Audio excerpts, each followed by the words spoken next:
What's going on, guys? Welcome back to another edition of the Evolution of Sports Talk Television. It's the Sports Web. I'm your host, Peter Blake, your Rolex reporter. What time is it? It's my time. And, of course, for fans of the Sports Web and the Tampa Bay sports fan, especially you Go Bucs fans, it's your time. We do have a set time for your Tampa Bay Buccaneers to claim the NFC South. It will be 4:30 on Saturday live from Raymond James Stadium. We got you covered. Couple hours before the game at What the Buck there at a tailgate, at the great tailgate there, and then afterwards in collaboration with the JP Peterson Show for your post-game edition live on the field. But how do we start off this show? As we got a great show for you tonight. Three things: you know them, you love them, got to have them. Bring your passion, bring your excitement. Just don't bring any nonsense. On tonight's show, we'll have Harry the Greek, professional handicapper extraordinaire. We will have Best of the Bay, Tampa Bay, Ray Cannida in the building. We will have Big Game James Cannida on with us, former Tampa Bay Buccaneer, former Indianapolis Colt. And then after that, at 9:30, we will have former Channel 44 sports director, sports broadcaster, longtime friend of this show, Bob Alvarez. And as always, we'll take your phone calls because I know you want to air your grievances. You want to talk about Todd Bowles and this Bucs team having no chance, but they have a chance here, ladies and gentlemen. Of course, it kind of hinges on what is going on tonight between the Rams and the Falcons, as if the Falcons beat the Rams and they win out, no matter what happens in that game Saturday, the Panthers would win the NFC South to some people's enjoyment, I think, because they just want to see Todd Bowles fired. They want to see this season ended early. I'm not one of those people. So hopefully the Rams can take care of business over the nasty, filthy Atlanta Falcons. And then, of course, your Tampa Bay Buccaneers on Saturday. Somehow, some way, they are due for a win over the Carolina Panthers. Here's what Todd Bowles had to say after the game, and then we'll get out to our guest here on the Evolution of Sports Talk Television. I think we got to erase that from our heads because we have to get ourselves together before we worry about anybody else, Carolina or anybody else. We just shooting ourselves in the foot at every chance. That starts with me. I got to coach them better. They got to play it better, and then we got to figure out how we can stop making our mistakes to move on. So if we play and do the things we did today, next week, we won't be going anywhere. Everything's possible, and you always got a chance to play. We just need to put it together and play, and that takes work, and we work hard. We do it right in practice. Can't explain it in the game, but we definitely, as coaches and as players, got to look ourselves in the mirror, and we just need to work on the Bucs. Whatever Carolina does, they do. We got to work on the Bucs and stay working on the Bucs, and we got to figure that part out. So we got to work on the Bucs. We got to figure out our stuff. We got to figure that out. That's what Todd Bowles has to say. Do you think this team can figure it out? That's the question of the night. Of course, your last show of 2025. No show on Wednesday night for New Year's Eve. I'll be working. I want you to enjoy that with your family. Also tonight, give me your New Year's resolution, sports related, whatever you want to put out there. Again, phone lines are open. 727-255-0391. It's 727-255-0391. So without further ado, let's go out to my co-host, Mr. Harry the Greek.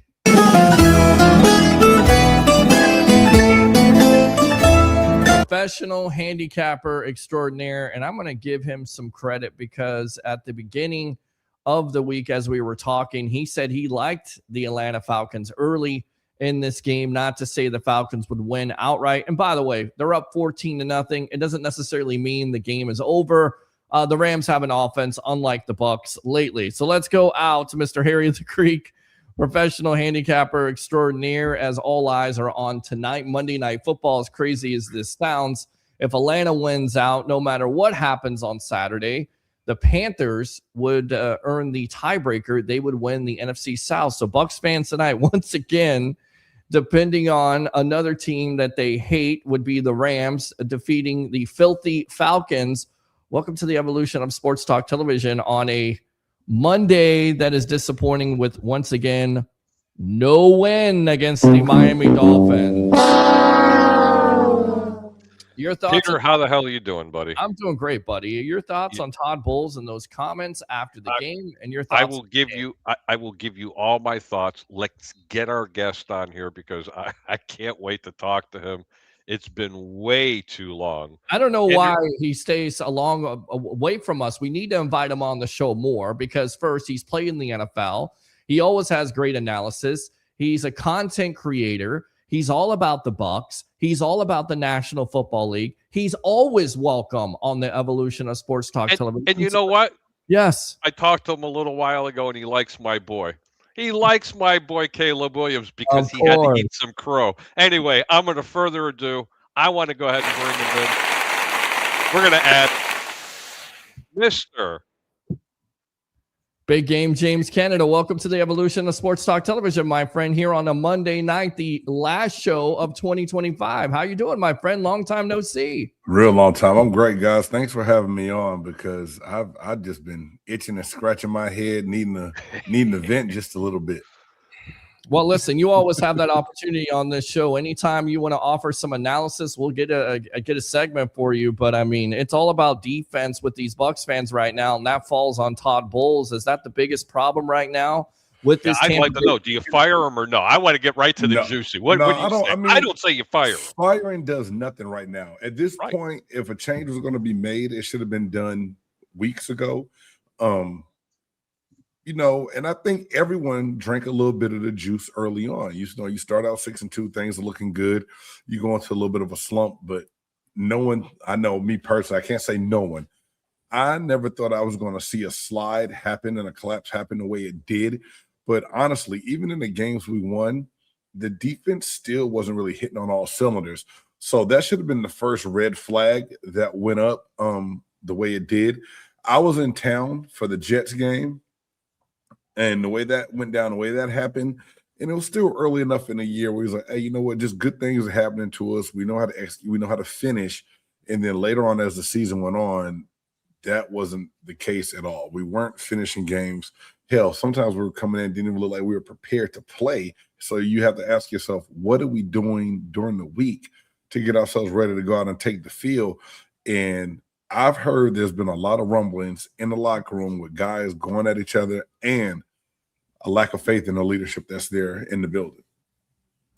Well, I mean, a lot of people would say that. I mean, Gerald McCoy, he was very defensive of Todd Bowles, coming after fans, saying it's, Todd Bowles. I love, this fan base, but it's always about the coach. And I get it. He's the captain of the ship. I get it. He's also the defensive coordinator, but this is also a players' league. You know this all too well. Where do you put most of the blame? Do you put the blame on the coaching? Do you put the blame on the defense? Do you put the blame on the fact that you have so many injuries? And with that being said, what do you see from this defense and how disappointed are you being a defensive lineman and not seeing that consistent pass rush from this line this year? I mean, it's a little bit of everything. I think everyone, and because early on, the 1 game, 2 game, when Todd Bowles came out and said, well, players have to play and we're putting them in a position to make plays, they're not doing their job. You look at some of the game film, there's some miscommunication, there's some blown assignment. So that does fall on players if you prep it. But then sometimes it seems like there's a lack of the proper use of personnel for what you do have. Injuries is a part of the game. It happens amongst most teams. It just seems like Tampa's had the worst luck in the last 2 seasons when it comes to keeping guys healthy and keeping guys on the field. That does happen. You hate to see it happen. But there's been no pass rush consistency with this team at all this entire year. And even last year, I said it a bunch of different times, when you have to rely so heavily on bringing the blitz and extra pressure to put pressure on the quarterback, you're not going to win in this league. Quarterbacks are too good. The receivers are too good. Your DBs can't cover that long. And then, Tyke Smith coming on to be a big part and then going out when he does. And it's just like you said, the inconsistency of not having guys on the field at the same time is really starting to weigh on the Buccaneers defense in a whole. And it's tough to look at sometimes, but there's no pass rush at all. I mean, it's hard to watch. And you go out, you think, okay, cool, we get Hassan Reddick on a 1-year deal. This is going to be good for us. And then nothing at all. And at the same time, you can't fault Jason Light at the time for signing him, because what he did a couple of years prior before going to the shit show in New York that he really didn't want to be a part of, you thought that, you might get something a little bit better like he was in Philly and not in New York. And lo and behold, we got duped on that one. James, I've got to chime in here for a second. And again, bring us to a free shot, please. Okay. Because I want to talk to him. James, listen, I'm never going to be disrespectful, man. You played one level higher than I ever played. Okay. What he did in Philadelphia, I understand it's a shit show. Okay. He didn't want to be in Philadelphia. This seems to be an ongoing problem. But let's talk about the elephant that's in the room. You play defense.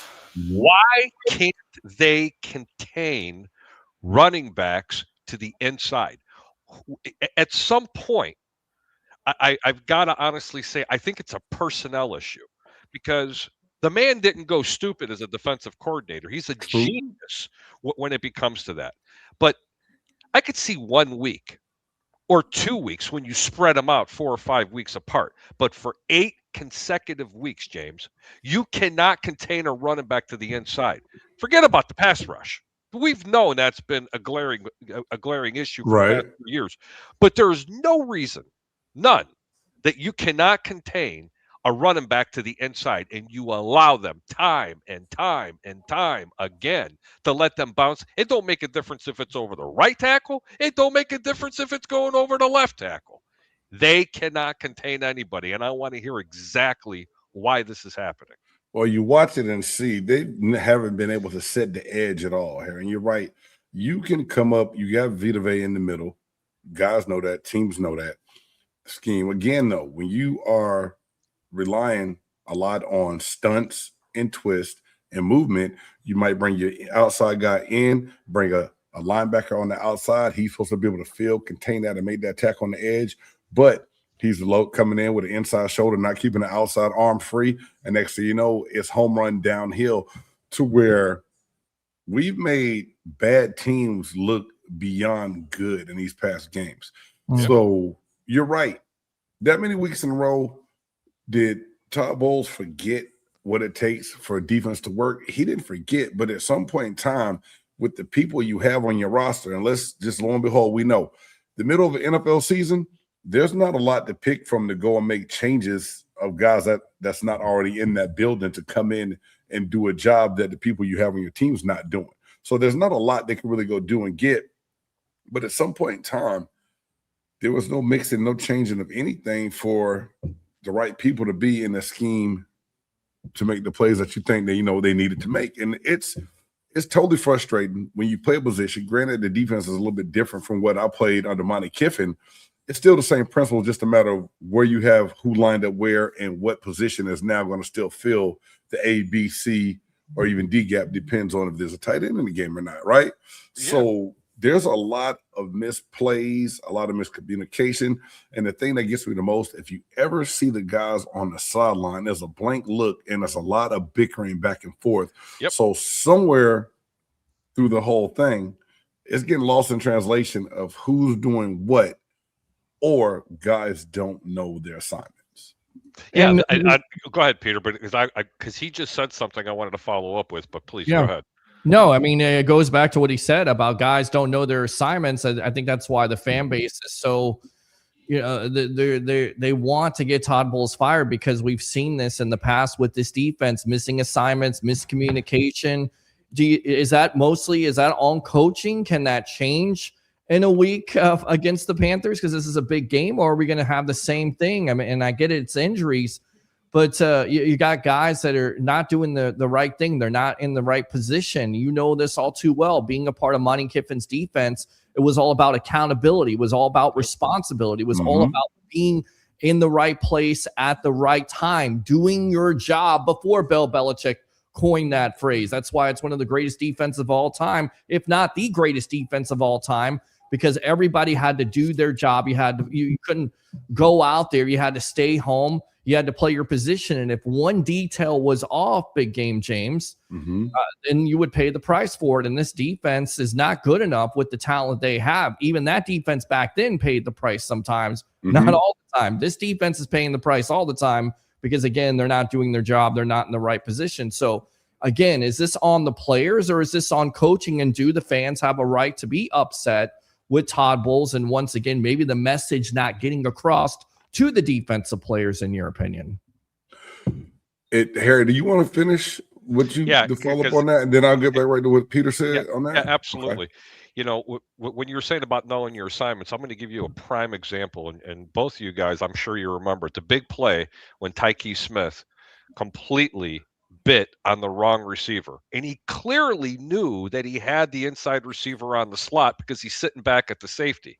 As soon as the corner jumped on the crossing route and that receiver was coming on the fly pattern, what in the world was Tyke thinking jumping in, you know, on the outside receiver? I don't get it. I mean, he knows he doesn't have anybody behind him. He's playing 15 yards. He can't play a softer zone than that. But I'm seeing this every single week. So this is something that's going on that's mental. Where's their assignment? And again, this is on the outside. It wasn't a running play, but they're giving up way too many of these plays. James, you have got to clarify this for me, because let me be clear. If they don't fix this next week, it's not going to work. It's going to probably be for nothing anyway, because Atlanta's winning 14-0. But please, you did see the game, okay? And you do remember that play. How can you not know that you have that guy in the inside when you're lined up straight across from him and your corner's sitting on your right? Well, it's usually simple rules in the secondary, no matter what coverage you're playing. If I'm inside in that safety position, if one comes out, one comes in, two's going out, I got the man that's coming into where I'm at because my corner's going to help us on the outside. If you're the corner. If you're the corner. But then if you're the safety, how about the safety? You have to see that man and know. And again, one or two things could happen. We call it dirty eyes. You never want to have a defensive back with dirty eyes, because that means they're going to look at everything but their responsibility, and they're going to get burned in coverage.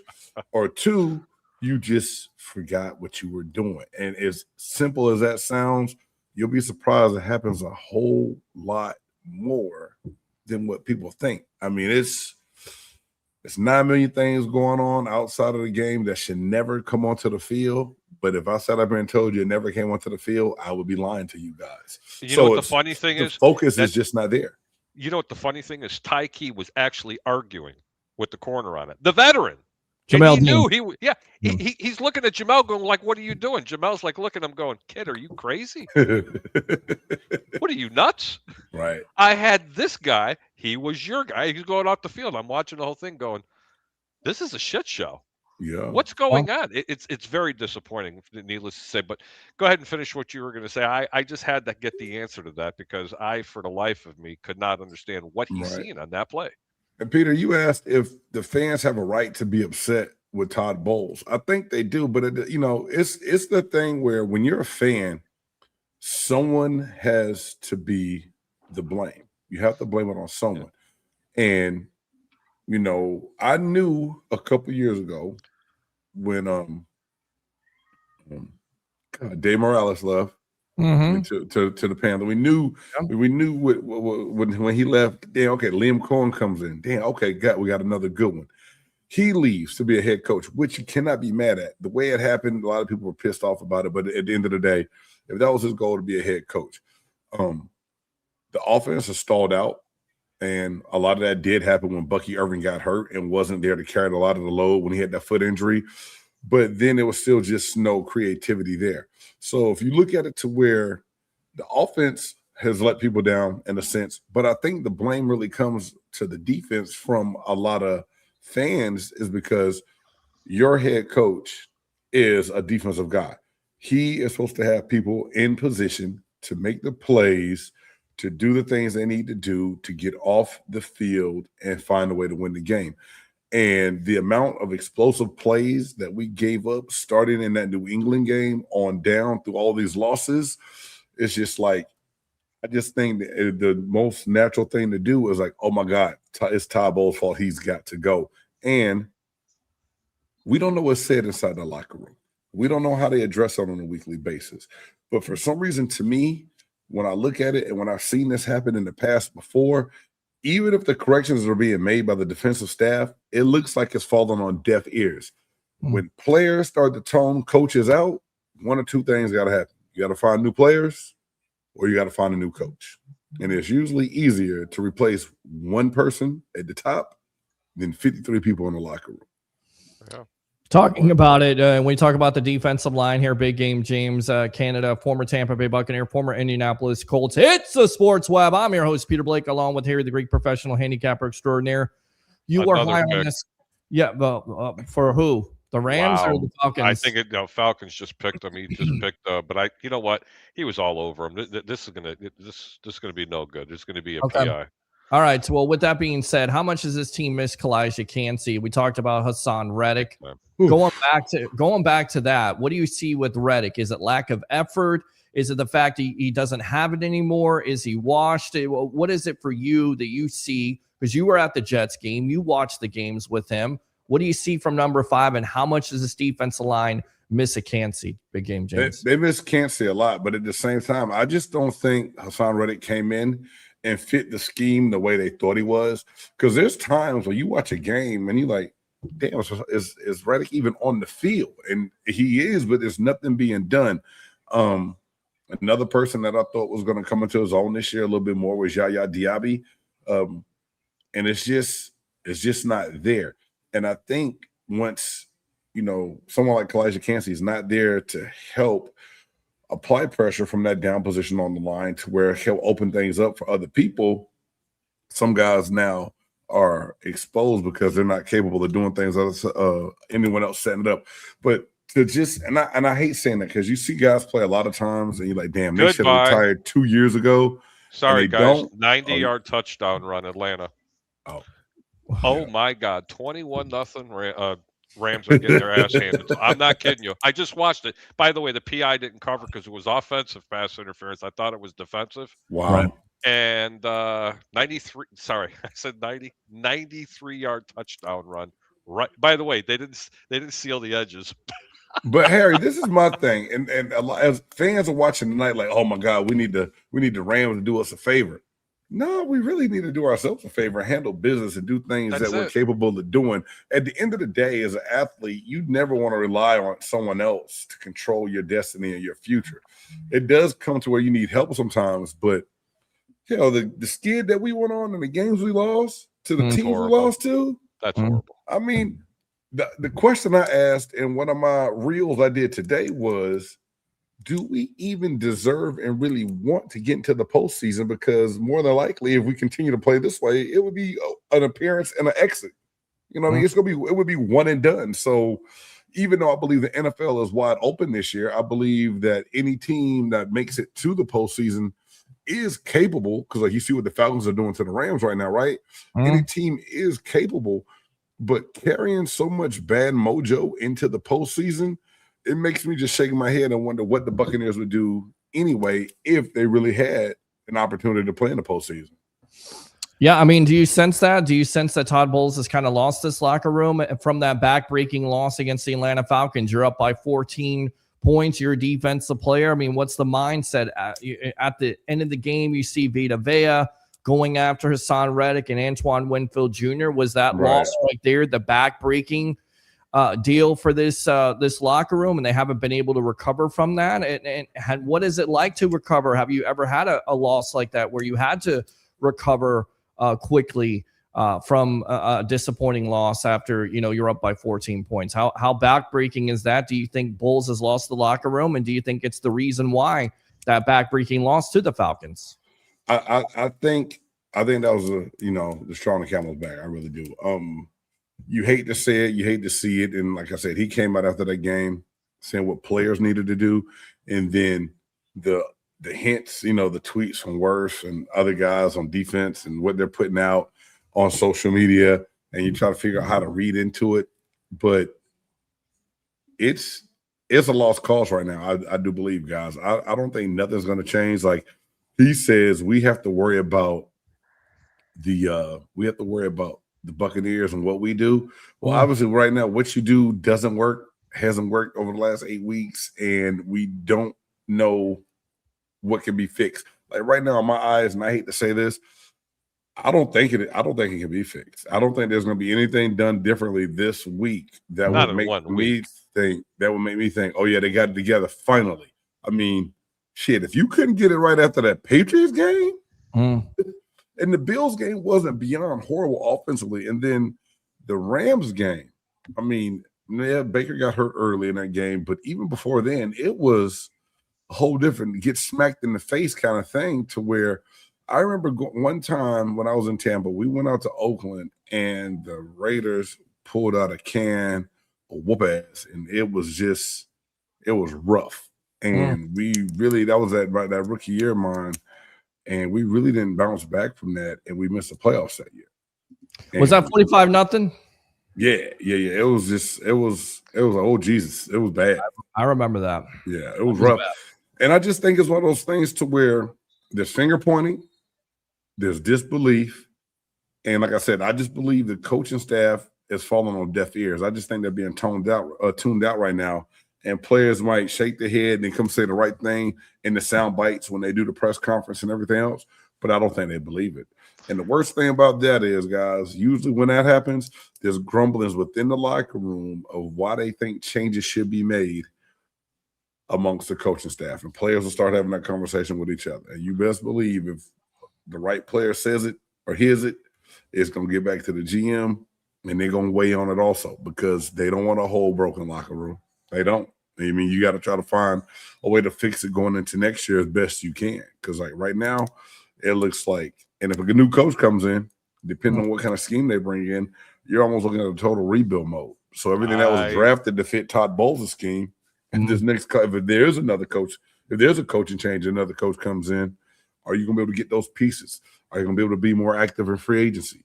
I mean, there's some things that, we said the last couple of years, like, oh, we didn't get this and that, but we got sustainable pieces, and those pieces have not sustained. So it's going to have to be some major changes made.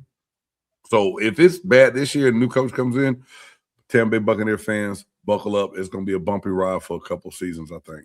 And I said it, Peter. Remember talking about it from before. You fire the head coach, you do it this year, which I am not a fan or an advocate of doing. I don't think this is all Todd Bowles' fault, although it is his responsibility. But the bottom line is this. You've got Baker on for another year. He's a bridge quarterback, and you are in a full-blown rebuild. But, James, I am not letting Jason Light unscathed out of this, okay?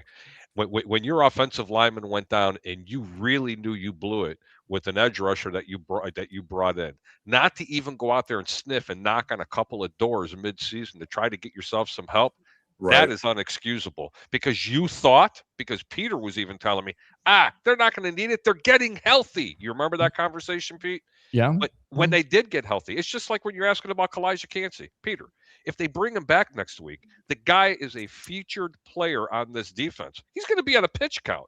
There's no way you miss that kind of time and then you bring him in. Now, if they're playing for a playoff fight, they're going to overwork the guy, but I can't see them doing that. Okay, you can't. What are you going to do? Risk the guy's career because you might make a chance to get to the playoffs? You can't do it, man. You can't do it. I'll tell you what, I want to get to this guy on, a longtime sports broadcaster of Channel 44. He knows a little thing about the Bucs, something about the Tampa Bay Storm, the former Arena League. One of my favorites, Mr. Bob Alvarez. Welcome to the evolution of Sports Talk Television, my friend. Long time no see from you. Gentlemen, it's been a while. Maybe I think a little bit over a year. Last time I was on the show, I think was before the NFL draft in 24, I believe. How you doing, Bob? Doing well, Harry. James, I don't think we've ever met, but hello. Bob, how you doing? Nice to meet you. My pleasure. Well, listen, we're talking Bucs football here, of course, kind of a Bucs playoff game, if you will, at the end of the day. If you win the NFC South, even though fans right now think the season's over. Let me ask you, Bob, from what you've seen about this team, you've covered this team a long time, what you've seen on the field lately, do you think the season's over, or can they come out? Can they have some type of New Year's miracle here, be a different team against the Carolina Panthers? Once again, welcome to the evolution. Thank you. And miracle would be the word. I look at the Buccaneers, and should they be fortunate enough to get into the playoffs, I mean, what does it all mean? I mean, somebody's got to win that division. Of course, there's the old cliche, once you get in, anything can happen. But the way they've been playing, losing 7 of the last 8, I think, something like that after starting the season so strong. But, I don't know. It goes back to quarterback play. Something's up with Baker and, the coach. It always bothers me when I hear these coaches, I got to coach them up more or this or that, whatever cliche they pull out. But, it's been the same week after week, and I doubt anybody's been refusing their paychecks. That's a good point. Now, James, you are part of the 50th season celebration there. Just kind of talk about that, being a part of this Tampa Bay Buccaneer organization in the 50th season. And then on top of that, talk about this documentary that came out, Raise the Flags. What did you think of that? And I'll go out to you, Bob. Don't hate me, guys. I have not watched that documentary yet. And it's crazy because my phone has been blowing up, since it came out. And a buddy of mine hit me up. He said, man, have you watched the documentary yet? He said, it's clips of you all through that thing when they talk about certain things. I was like, are you serious? I was like, no, I haven't seen it yet. I'm going to watch it. But being just a part of that 50th reunion, just to be in that, like I tell everybody, I became a Buccaneers fan basically because they made my dream come true as far as playing in the National Football League. And I was around a bunch of good people, organization-wise, coach-wise, and player-wise. So being able to come back to Tampa that weekend, see some friends and guys that I hadn't seen in a really long time, and I was able to bring my oldest son back with me and introduce him to a lot of people and see a lot of those guys that he always heard me talk about or saw me in pictures with, for him to actually put eyes on them. It was a cool thing. And to still be received by so many of the Tampa Bay faithful the way I was that weekend I was in town was truly amazing and a blessing. So first thing on my agenda for when I get done with this show tonight, I am going to turn the documentary on Prime and check it out. I really am, because I was supposed to watch it early today. My schedule is crazy. I've been dealing with. You might want to start that on a Friday. Okay. Well, trust me when I tell you, I'm off work right now. I'm off work right now because for school. It's a and I'm lot on Christmas of break. It's a lot of hours, man. But it's going to bring up things you're going to be like, what? For real. Yeah, I'm going to go out to you, Bob. What did you think? Have you seen the documentary so far? I've seen 2, maybe 3, the first 3 episodes. Thoroughly enjoyed it. I think it's very well done. I've got to be a little conceited here, I guess. And, with all the clips, I keep looking to see if I'm going to be in there somewhere. I haven't seen myself yet, but it's brought back a lot of memories. And this is one thing I always have wondered, and especially lately after watching the Heisman presentation and then watching the 3 episodes of the Bucs series. Where's Vinny Testaverde? He's probably the 6th episode, if that's what you were asking. Yeah, he's in Okay. Oh, they had a pretty good segment about him. That was a very interesting. Honestly, it took me down memory lane more than anything. It really did. Yeah, me too. And I always tell Bucs fans, I mean, if you think this was bad, go back there in the mid 80s or the early 90s and see how bad Buccaneer football was. I mean, let's start there.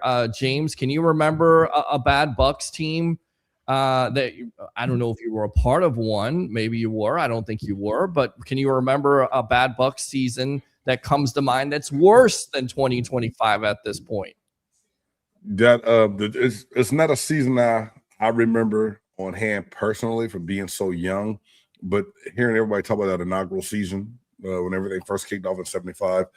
Oh, that was ugly.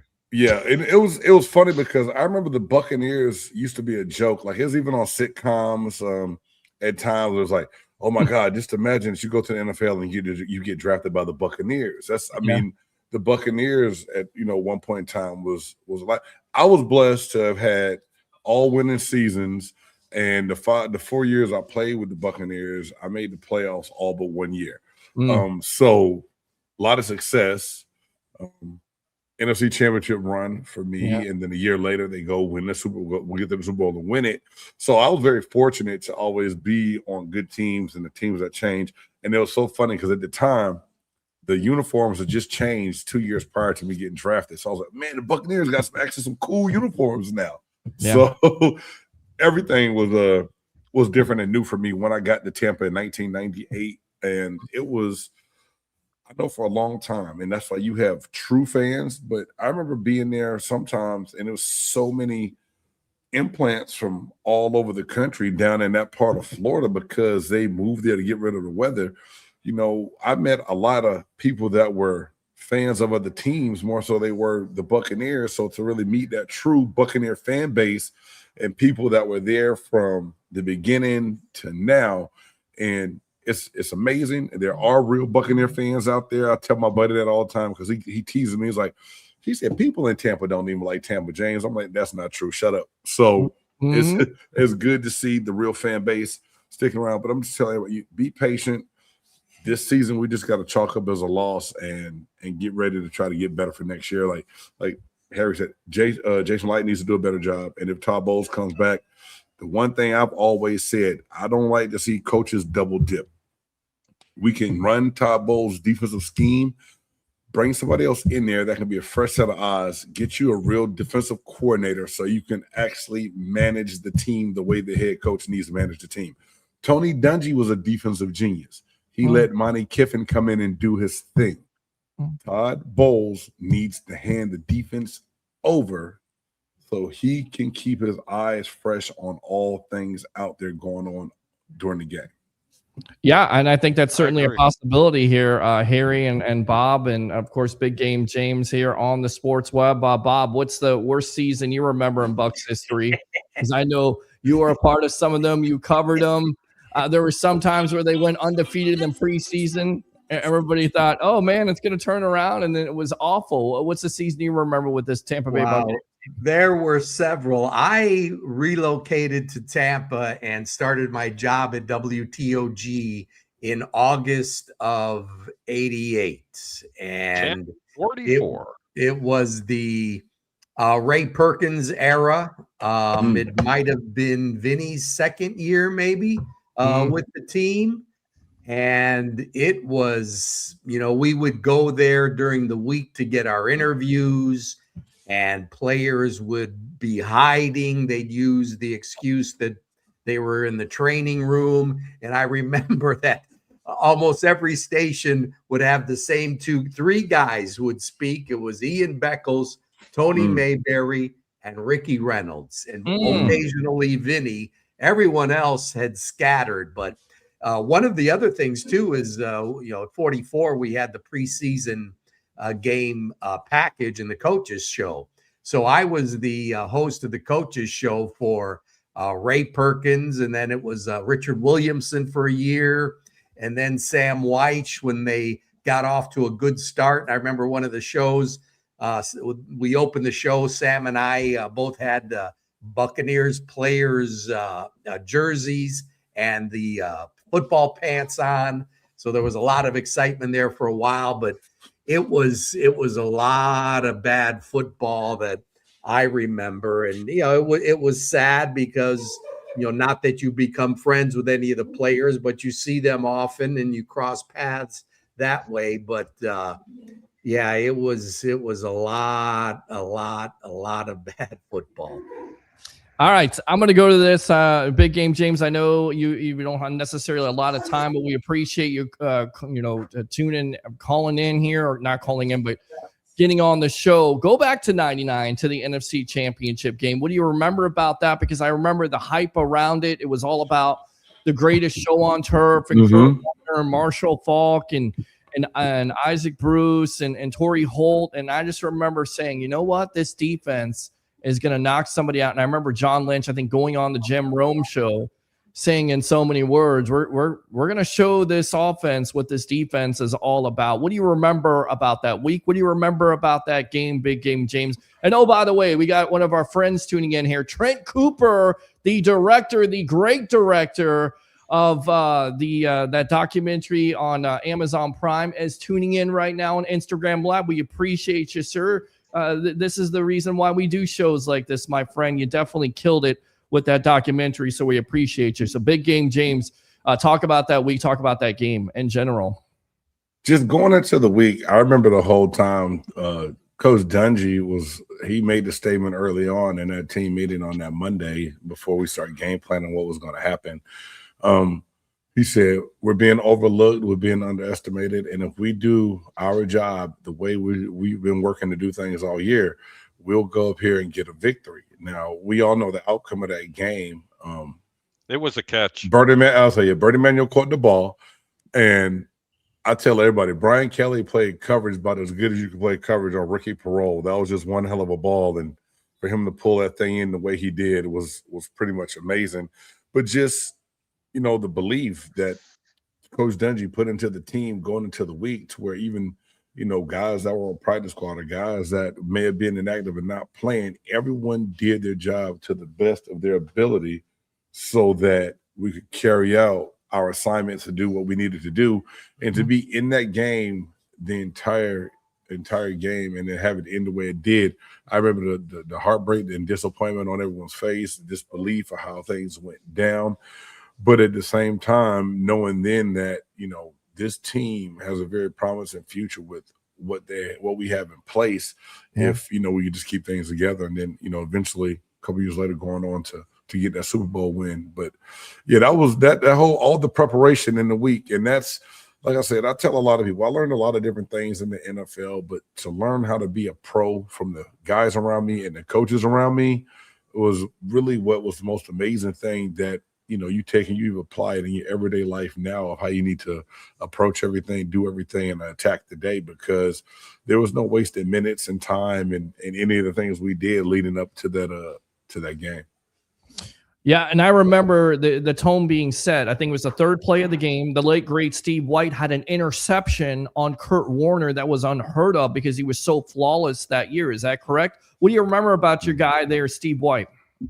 Man, first and foremost, man, rest in peace. I miss Steve a lot. That was a guy that was he was always about business, and Steve always had a chip on his shoulder from people thinking they were pretty much being an underdog coming into the league the way he did, and making plays. And we did that. We ran a lot of zone dogs at time in that Tampa 2 defense, to where sometimes we would mix it up, and they had plays that we looked at on film to where they would run that seam route to get Jamie Duncan, the middle linebacker, out of the middle of the field, to have to run with the one receiver or the tight end that they would bring in. And then you would have to get someone else to be able to cover and make a play. So sometimes I would be a spy with the nose guard, or sometimes we were going to blitz one off the edge and drop that end out and get them in that passing lane, in that window that a lot of coaches on the offensive coaches weren't ready for and not used to seeing.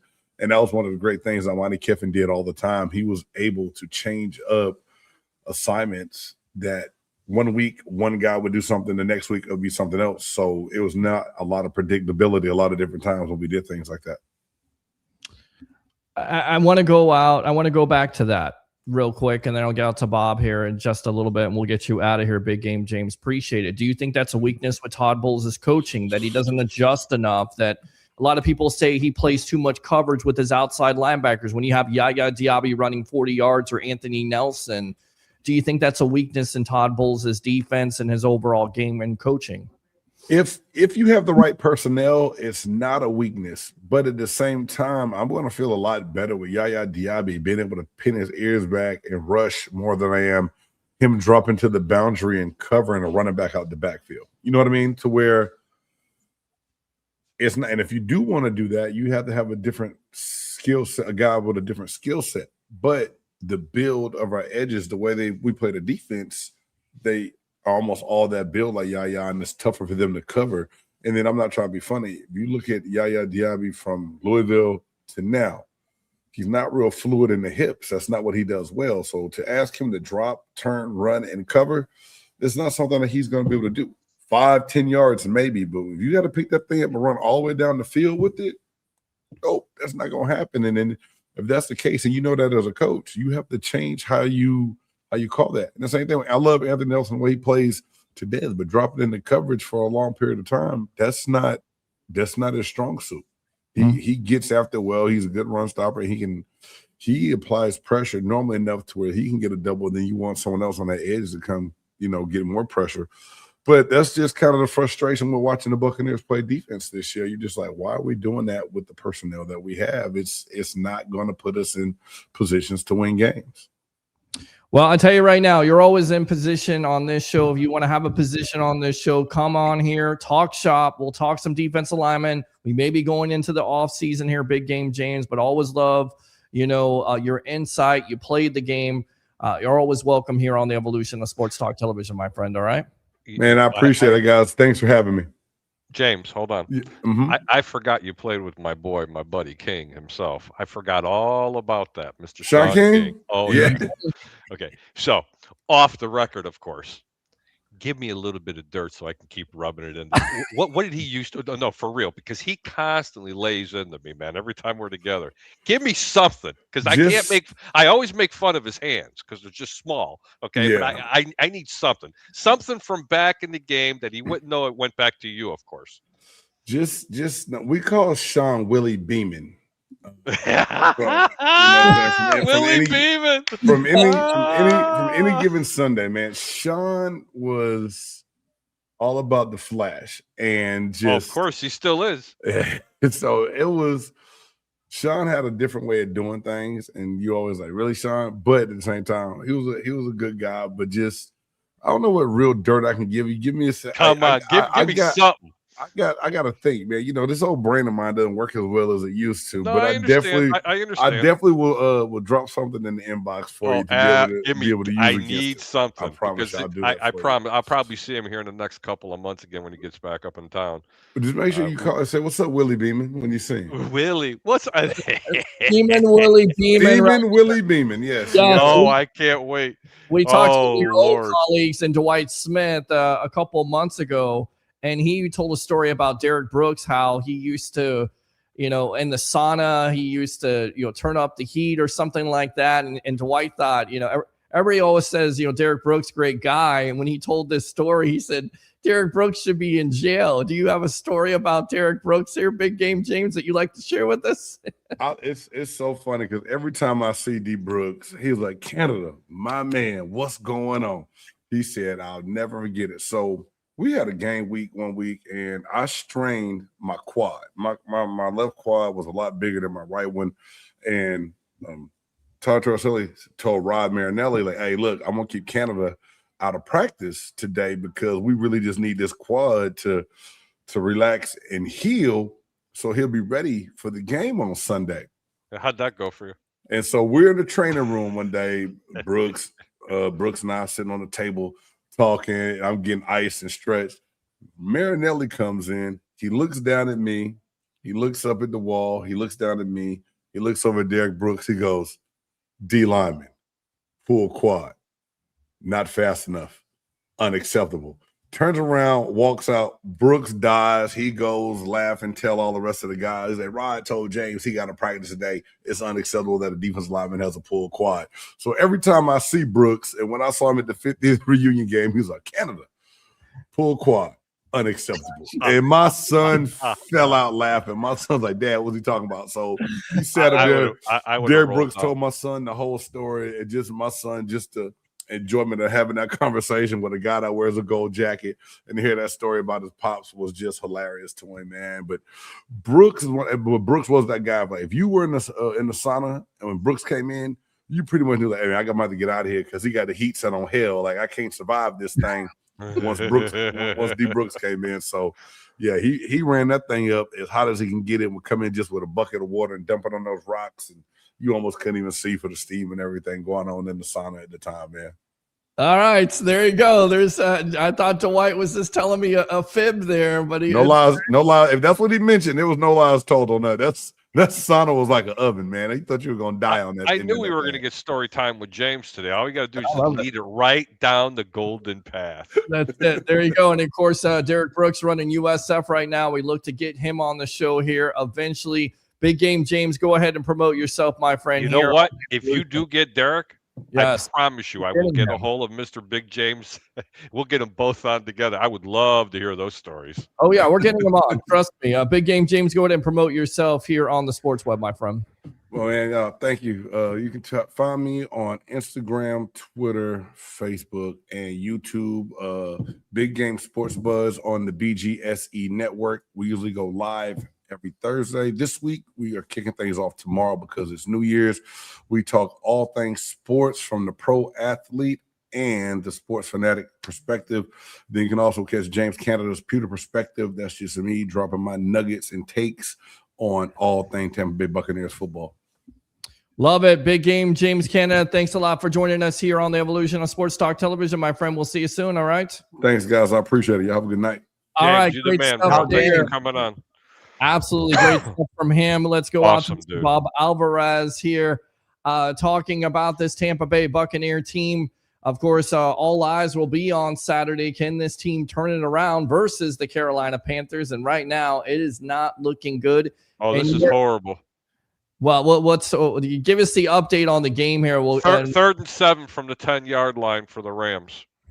Okay, on Atlanta. He takes another sack. They have to go for 3. They're down 21-3. 11 minutes to go in the game. Good luck. All right, so we'll keep you up to date on that game. Very important to the playoff implications. Of course, if Atlanta wins out, and even if Carolina wins or loses, they still win the division with the tiebreaker. As crazy as that sounds. And once again, the Bucs made their bed, and now they have to sleep in it because you lose to the Saints, Bob. You lose to the Atlanta Falcons, and, of course, you lose to the Carolina Panthers. But what do you think the biggest problem with this team right now is, Bob? Well, you could say injuries, and every team has injuries, but some teams recover well from their injuries. Talking about the 49ers last night. But certainly the injuries on the offensive line did not help any. Baker, he's done a 180 from the way the season started. And, what I did not like seeing, and I'm sure you guys saw it as well, I saw it somewhere on the internet, was Bucky Irving having some words with Tristan Wirfs on the sidelines. It's never good to see something like that. But as Big Game James alluded to, internally, once you start losing, and we alluded to those early Buccaneers teams that we covered, once you start losing, that snowball keeps growing, and, there's that underlying current there. But, quarterback play, I think in football, any level of football is the key, and Baker hasn't played well, and losing has perpetuated. Yeah, it's snowballed at this point, Bob and Harry. And, I want to talk to you, Harry. Is that what you see? Do you see Baker Mayfield? Do you think he's hurt at this point? It doesn't seem like he's playing like he did early on in the season. You still have ill-advised throws. You had 2 interceptions in that game versus the Dolphins. There's a funny, a stat out there. The Bucs are 7-1 when Baker Mayfield doesn't throw an interception. They are 0-8 when he throws an interception or more. Because they usually come in bunches, Pete. It's just going to be a robotic answer. I've been asked this question numerous times, different platforms. Yeah. The problem right now with Tampa Bay, especially in regards to Baker Mayfield, he's playing hurt. Okay. And it's a shame this organization's doing the same damn thing that Cleveland did. Someone has got to be able to say, son, you need to sit down.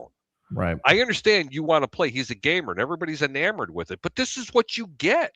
Mm-hmm. There's something obviously wrong with his throwing shoulder. Seriously, that one interception that he underthrew, if you notice, there was no air under the ball because he can't throw it. He can't get lift off of it. His shoulder is killing him. His back is killing him. You can physically see him wincing every time he throws the football. This isn't the same Baker Mayfield, unfortunately. And if they're not careful, it can end up the same way it did in Cleveland. It could. And you go back to it, Bob. You make a great point there. You don't like to see Tristan Wirfs and Bucky Irving. And again, it's an emotional game. But when you see players going at each other at this point, and supposedly Bucky was going at the offensive line, Tristan Wirfs being one of the team captains stepped in. And, it just has not worked this year at all the expectations. I mean, again, Tristan Wirfs at the beginning of the year being hurt, Chris Godwin, and it just seems like this team has been snake bitten when it comes to injury situation, and it seems like it's been more injuries, not just with the Bucs, but around the NFL. Why do you think that is? Is it because they're not practicing enough? They're not getting enough reps, Bob? What do you think it is? I think it's wear and tear from just a life of playing football. And these guys start at a young age, and the training methods have evolved from back in the day. And, it's a 24/7 thing for a lot of these kids. And they have this goal, to play college, to play in the pros. And I think it's just, wear and tear on their bodies because, from a nutrition standpoint and training standpoint, things have probably never been this good. But the question is, how much can the body take? And, football, as you guys know, is a rough game. And especially on the pro level, I always thought, and this is impossible, but I always thought it would be nice if every fan of football could watch one quarter of a pro football game from down on the field. Because when I covered the Bucs and I covered the Saints and a few college teams, I always covered the games from the sidelines. I rarely went up into the press box. And as you guys know, football at the pro level is fast. You've got big guys moving fast, the collisions. It's a brutal sport. And as I said, I mean, how much can the body handle? At some point, it's going to break down. Yeah, I remember, interning for WTSP, being on the field there and seeing a Mike Alstott close and personal, how fast he was and how big he was, and just like, wow. I mean, it's a totally different game, at the end of the day. We were talking college football. You reached out to me. I'm glad you did, because you've got something exciting going on in your life right now. You're a big Indiana Hoosier fan. Of course, Ian Beckles was mentioned. He's an Indiana guy right now. I mean, what do you think of this program and what the coach has been able to do? And just a couple years here with the Indiana Hoosiers, having them, playing in the playoff here and having a great opportunity to win it all. What do you think is going on there with the Indiana Hoosiers, my friend? Guys? Nothing short of a miracle. And you talk about a fan base that has suffered in just about the whole history of the football program. But I liken what Curt Cignetti has done at Indiana University to what Tom Brady did to the Buccaneers organization when he came here, from the simple fact of changing the mindset from everybody, from the janitor to the owner, to the university president. And I've, watched every one of their games the past 2 years. I've watched probably every Monday press conference and post-game press conference with Curt Cignetti. And, the man is a disciplinarian, and you guys have heard many times, you always hear good players want to be coached. The disciplinarian. And one of the two things that stand out to me about him is that, number one, he doesn't talk much to his players.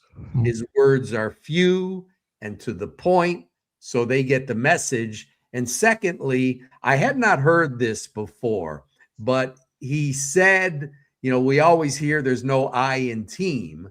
And he said team, and it stands for together, everyone accomplishes more. Wow. And that pretty much sums it up. His practices are an hour, 10 minutes, every minute, every second accounted for. And, we talked about quarterback play.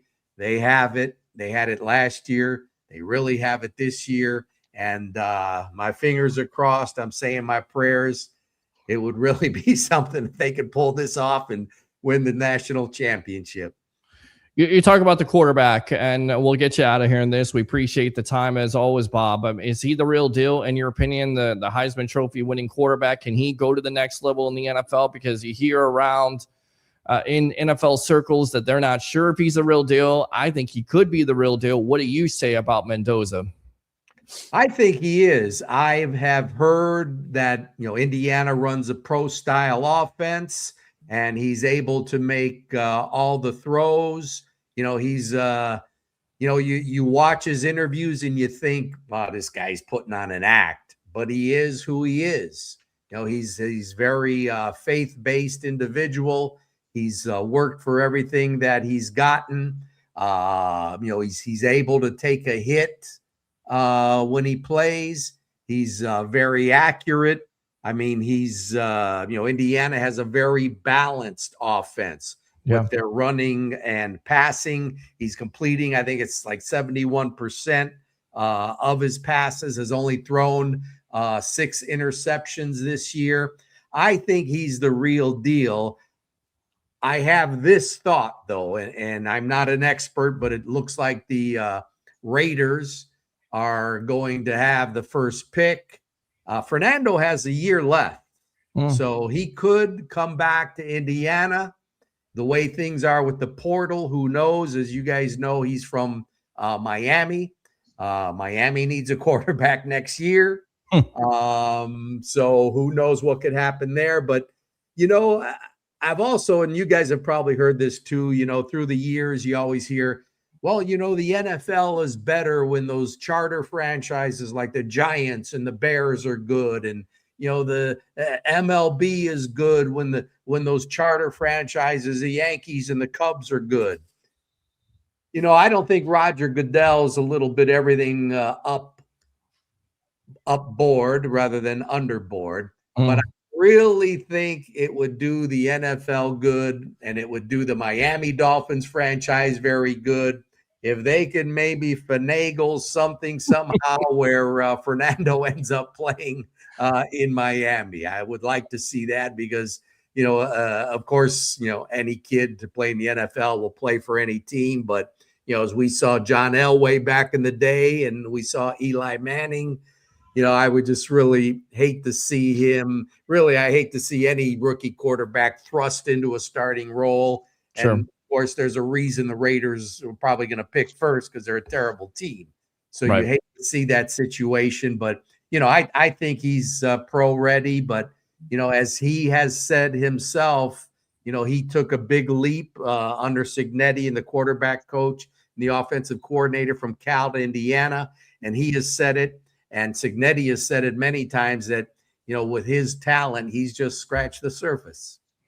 Yeah, it'll be interesting to see if you put him with the Miami Dolphins. Hopefully, the offensive line does a better job of blocking for him than they did for Tua. Always a key.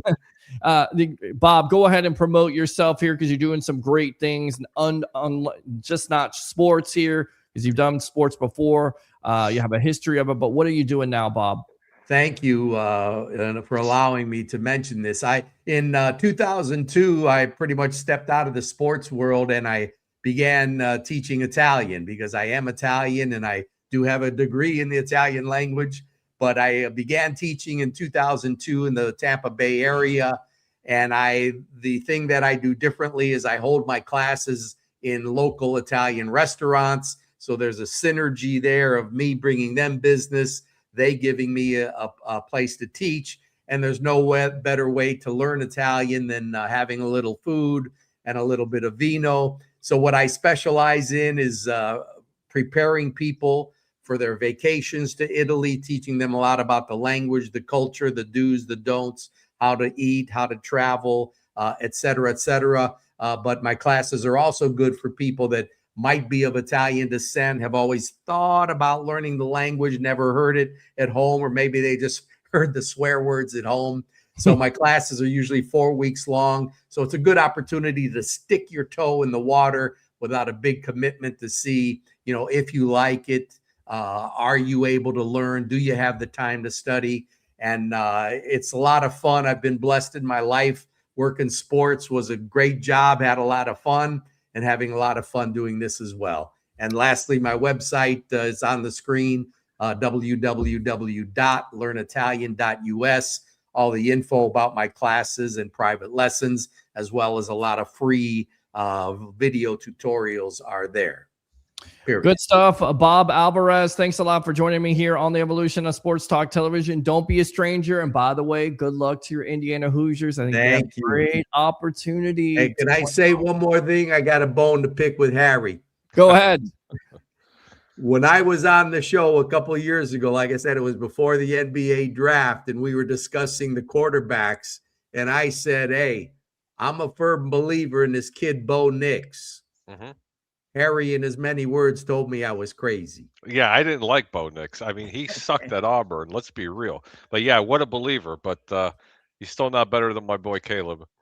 I tell you what, I grew up What just a outside of special. Chicago, and I'm very happy to see the Bears come back around. And they might be The the NFL's Gary better Bear. with Chicago being good.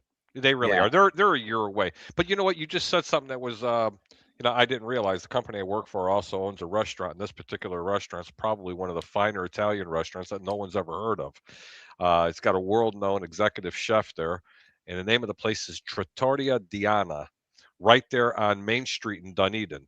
Bob, you can get the information for me. I can set it up for you. If you want to hold a couple of classes there, it's fine. They got very, very good wine, and the food, when I tell you authentic, forget about it. I'm telling you, it's just absolutely off the chain, and it's completely a scratch kitchen. I would like to talk to you about that, Harry. I appreciate it. And guys, Merry Christmas and Buon anno, Happy New Year. Happy New Year, Bob Alvarez. Ciao, Bella. Appreciate the time here. How come you got me working next to Stunat over here, huh? Colpa tua. That's your fault. All right. Thanks a lot, And you Bob. were right about Bo Nix. Thank you for reminding me about it. Yes, they have an opportunity to get the number 1 seed at this point. Justin Herbert not playing in that game for the Chargers. So there you go. How about Thank that? you, guys. I appreciate it very much. Bob, Absolutely. much appreciated. You have yourself a great one. You too. All right. God bless. Ciao. God Bless you bless. too, man. All right. Be blessed, brother. Great stuff there. Let's go out to you, Harry. And we got Tampa Bay Ray possibly coming on here. Right now, you can replace me with him because Okay. I have to get to these phone calls, Pete. This yes, is some give me serious scratch. give me some final thoughts here. Give on me the some evolution. final thoughts. Final Yes. thoughts for you guys on this one is it's 21-0, 21-3. Good luck. Well, the Rams have scored. There we go, right there. I didn't see it. Okay, just- good. I'm glad you became a Rams fan. Well- This that's right, 24-10. Thank God. Peter's going crazy. I hate the Rams, bro. I hate them. But listen, Oh, tonight you absolutely love the them. Bucs. If the Bucs, if they listen, the Bucs They fans can't want stop to- Bijan Robinson. Well, they better figure this out because they're supposedly going to be a number 1 seeded team, and they're not playing like it's an against an inferior team. So, by the way, fire Sean McVay. I think the Bucs will take Sean McVay. They're going to be a wild card team. Well, fire McVay. The Bucs fan base will They're take not it. They firing will take it. McVay. Will you stop it? All right. God, that's just like you talking about Derek Carr. Give me Derek Carr. I gotta go. I'll see you guys later. All right. See you later. Harry the Greek right there. There he is. All right. Let's go out to this guy right here. Mr.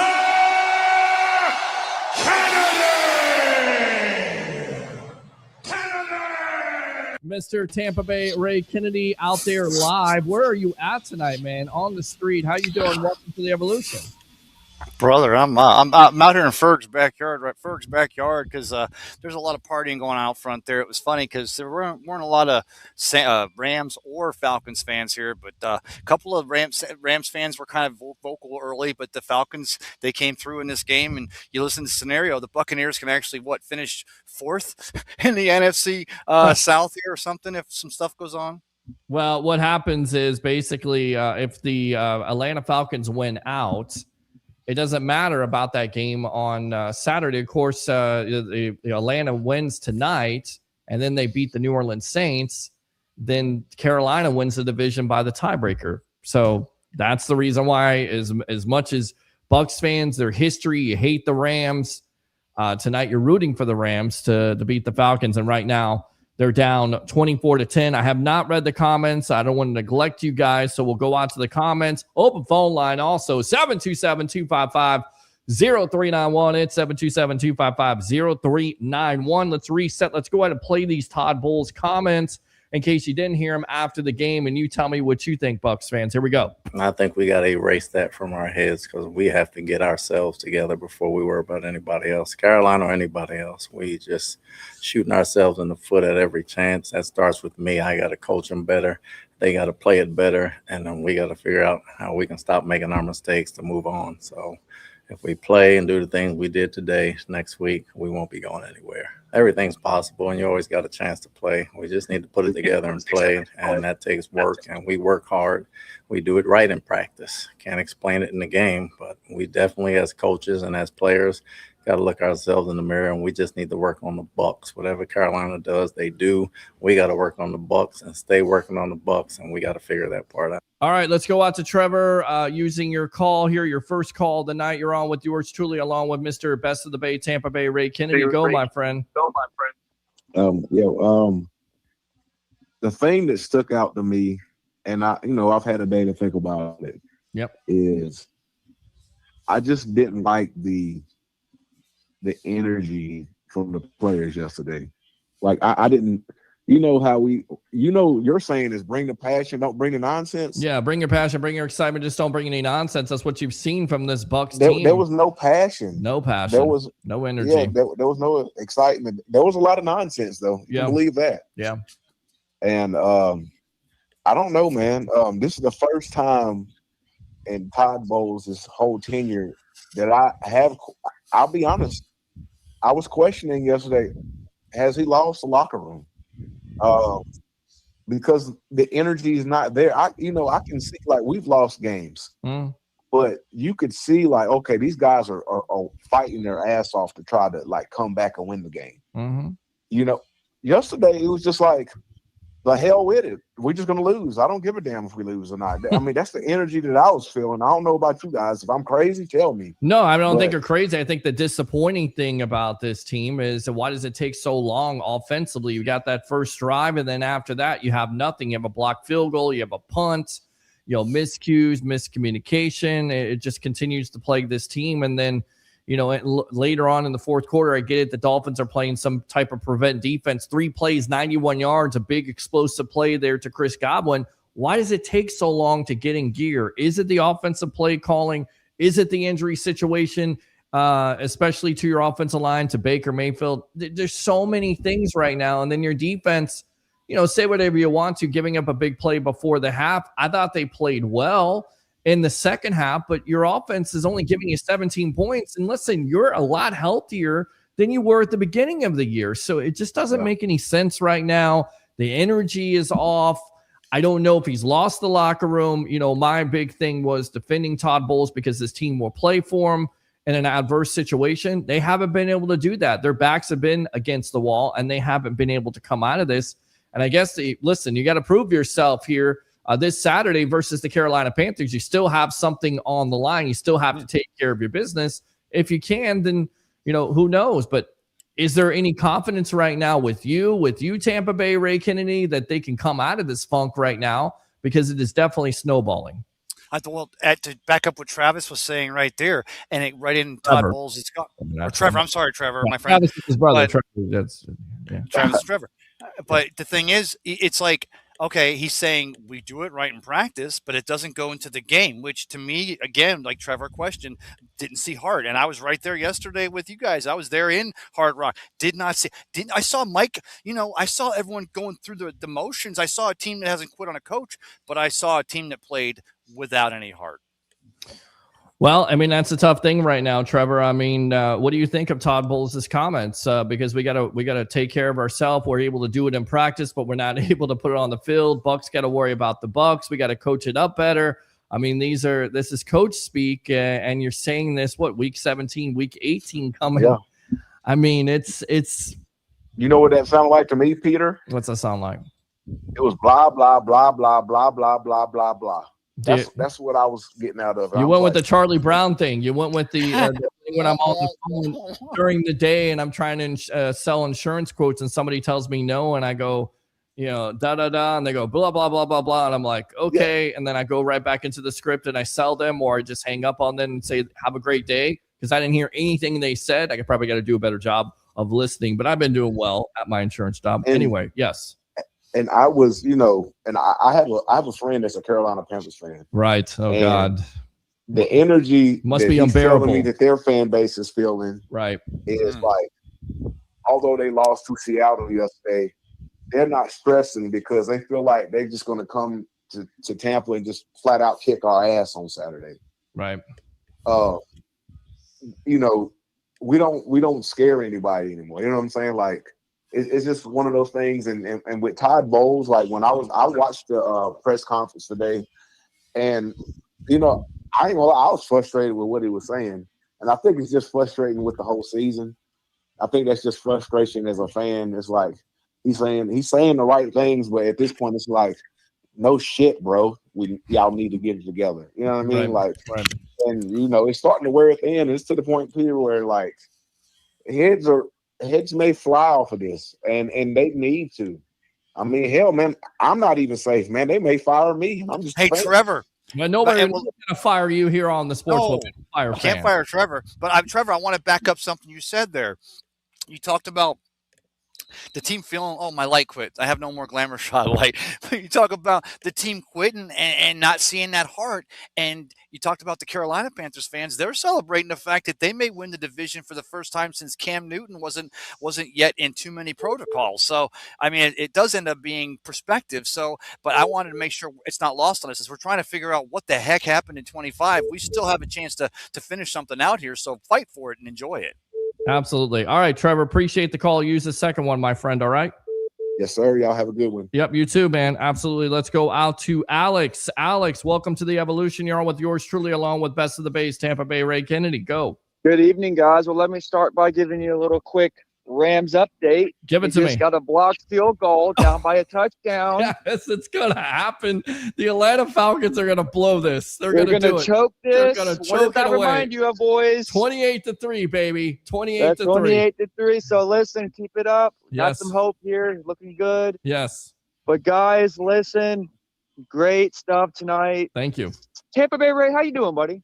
Yeah, talk to Tampa Bay Ray here. I'm good. I was just thinking though, because like the way you laid it out earlier, Pete, with the Atlanta, with the getting in and the division, suddenly Carolina can lock it up before the game starts at 4 p.m. on Sunday. I'm like, that sounds like the script the NFL wants. But then I'm like, also the Rams winning that script too. So if we're talking NFL scripts, which one's going to win it, Alex? Is it going to be they want the Falcons to make more thickness there in the South, or is the South is just too lost and they want to make the West a little more? You make a good point there. You make a good point. Me and my nephew was talking about this evening just a little bit ago. Man, what a script it would be.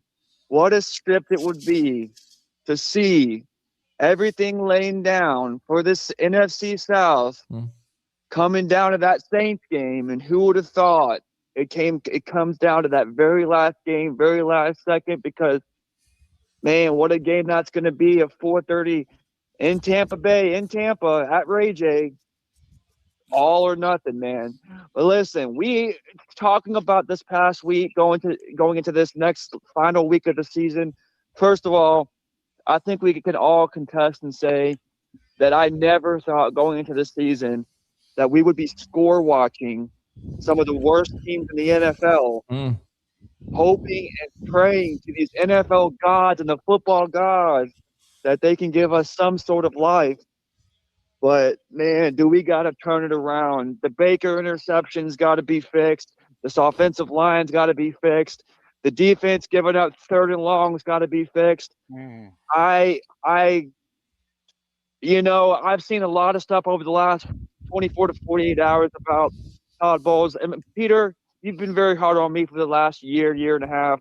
A lot of people about calling for a coach's job. And I'll be the first to say it's been a couple times I have. But I really do think Sunday his job is going to be on the line. It's going to be all or nothing. And it'll be Saturday. Listen, It'll be Saturday because you got Saturday at 4:30. And by the way, let me go full screen here really quick just to do some house cleaning here. In case you don't know, we got you covered.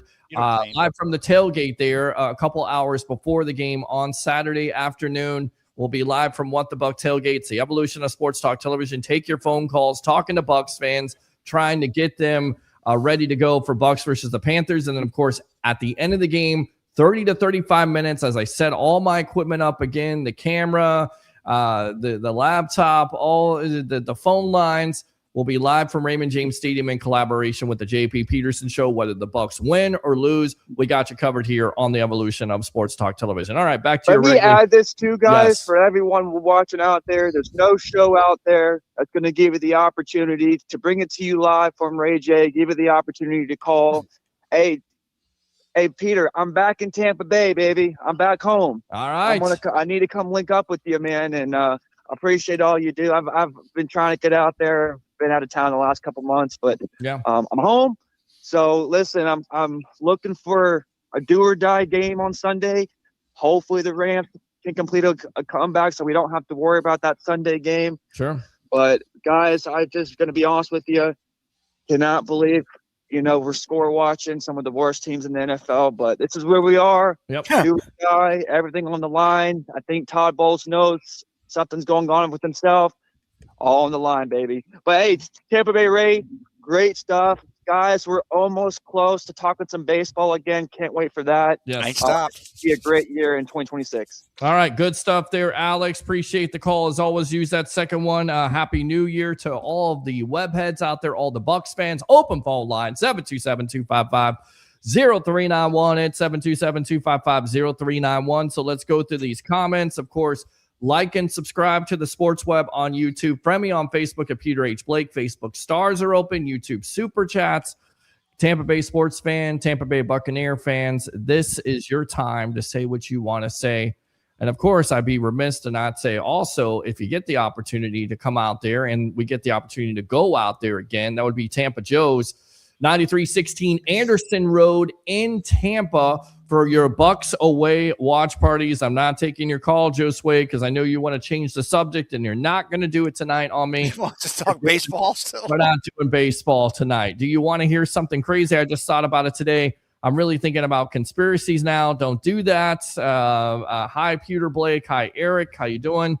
Tim says, what's up, Peter? What's up with you? Oh, yeah. Let's go out to Damn it, Jim. What the hell is the matter with you? Mr. Jim here. Well, let's go, Peter H. Blake and the Sports Web. Appreciate you as always. And again, Tampa Joe's great turnout yesterday.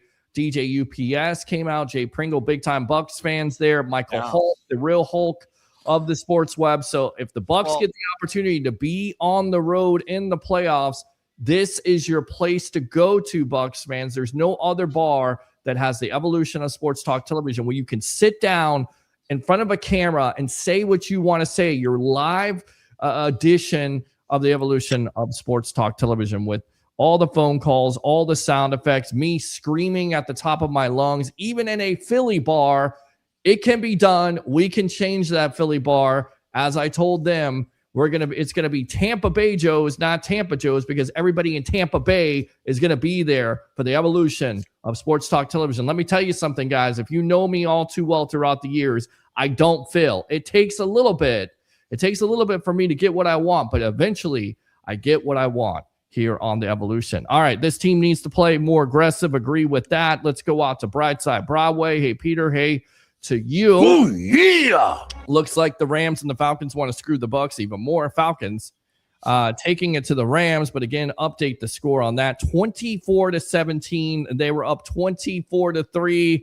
I feel like it's deja vu all over again with this Rams team doing what they're doing right now. The Rams are talented, but what the Falcons are doing. Go Tampa Bay Buccaneers, Todd Bowles Buccaneers. You cry babies out there, so we'll fire the cannons right there. Let's go. Let's win a game, Buccaneers. Absolutely. Christopher Cole says it looks like the Rams want to come to Carolina and get their ass whooped. Eric says Dave England agreed. Crazy.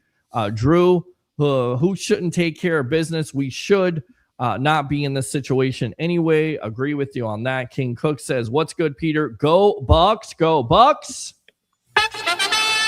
Good stuff there. Let's go out to Jim, a Buccaneer fan for life. Love it. Oh, yeah. Let's go out to Eric. Drew, 100% agree with you. Dave, 14-0.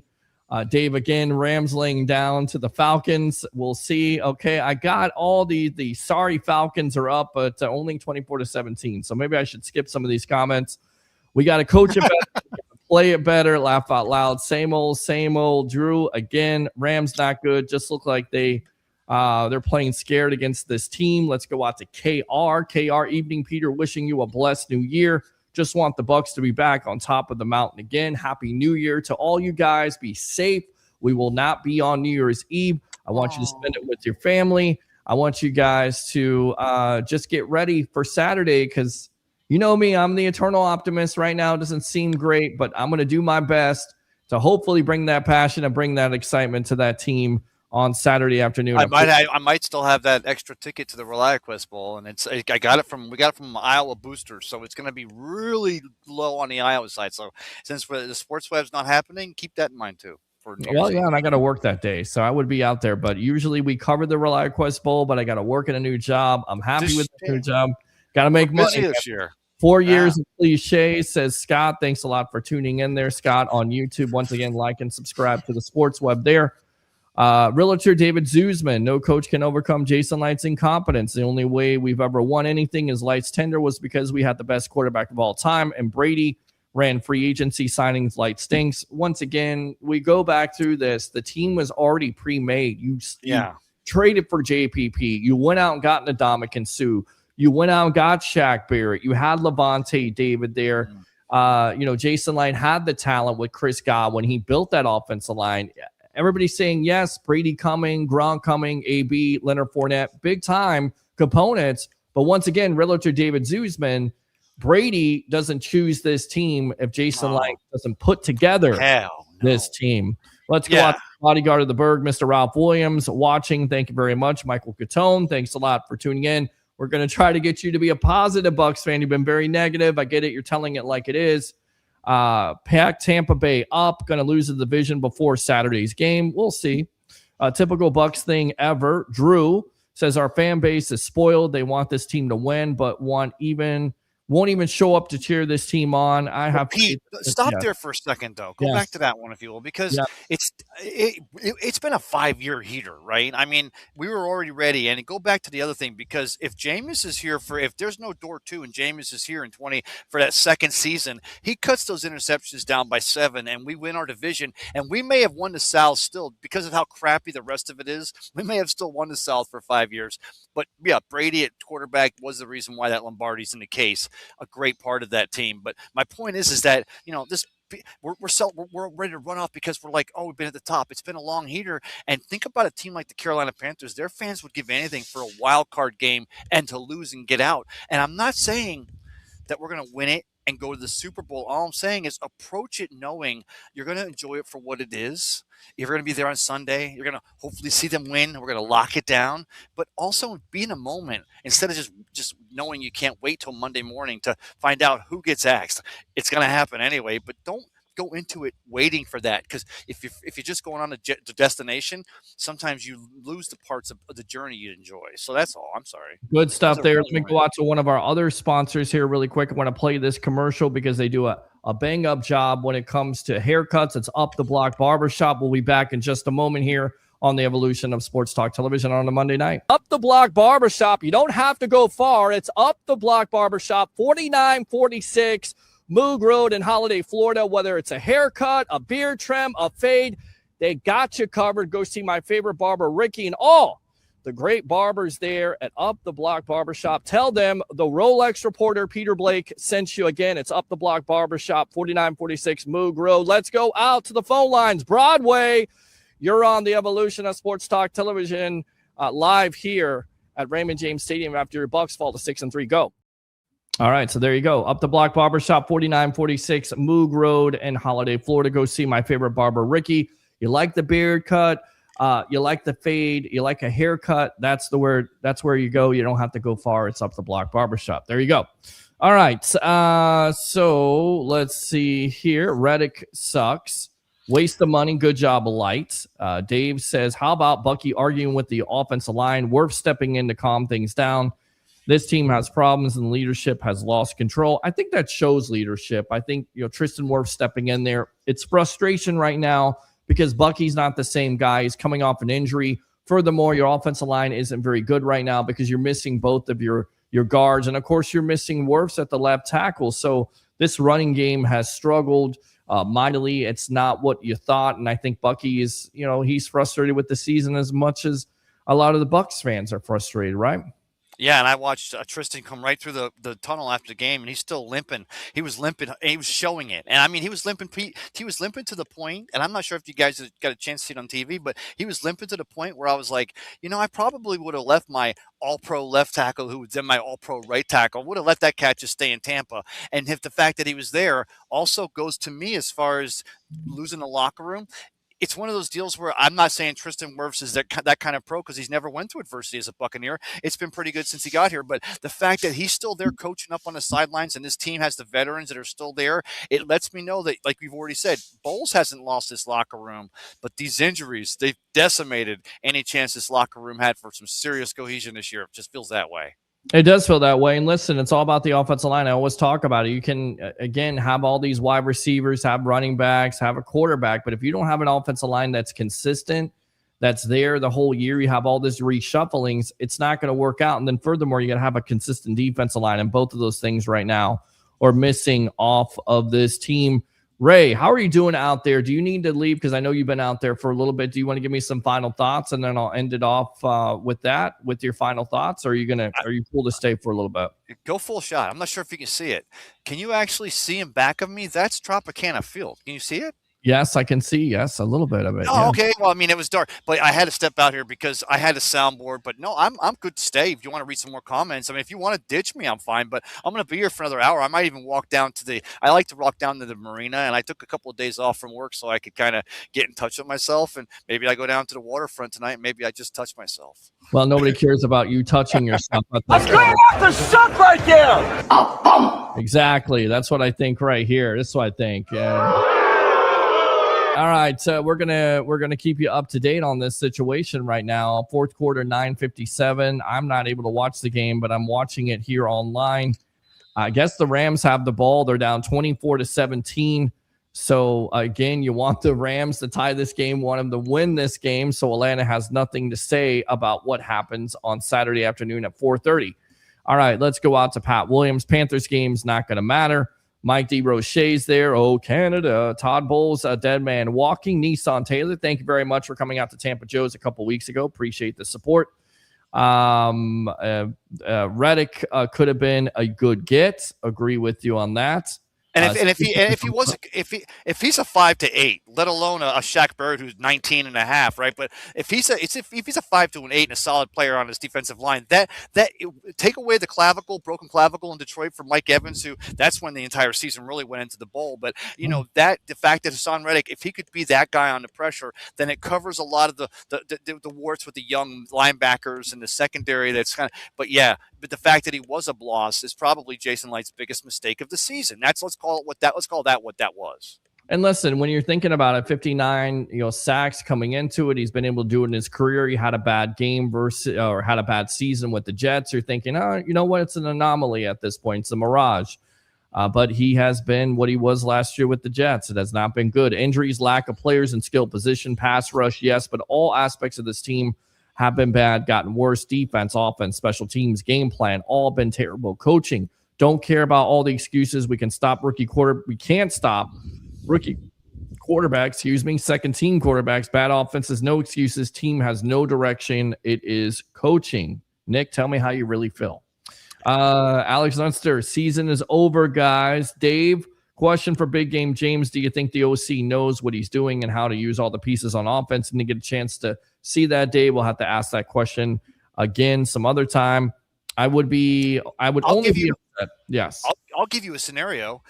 I'd like to know if Liam Cohen faced this exact season. And I know there's a difference between Josh Grizzard, third down OC, and quarterback guy, and Liam. But if Liam faced this, if he played this exact hand, there's a chance he's not currently like the hottest coach in the AFC in like 3 decades, coaching Trevor Lawrence to what looks to be a promising. So, and I'm glad not a lot of people have said, well, the Bucs should have fired him, fired Lovey and kept Dirk Cotter for Jameis's development. Remember, this team, the one thing the Glazers have shown is that they're willing to think to act spontaneously, but in the long run, they're going to play the long game and respectfully make what's the best decision for your Buccaneers. So.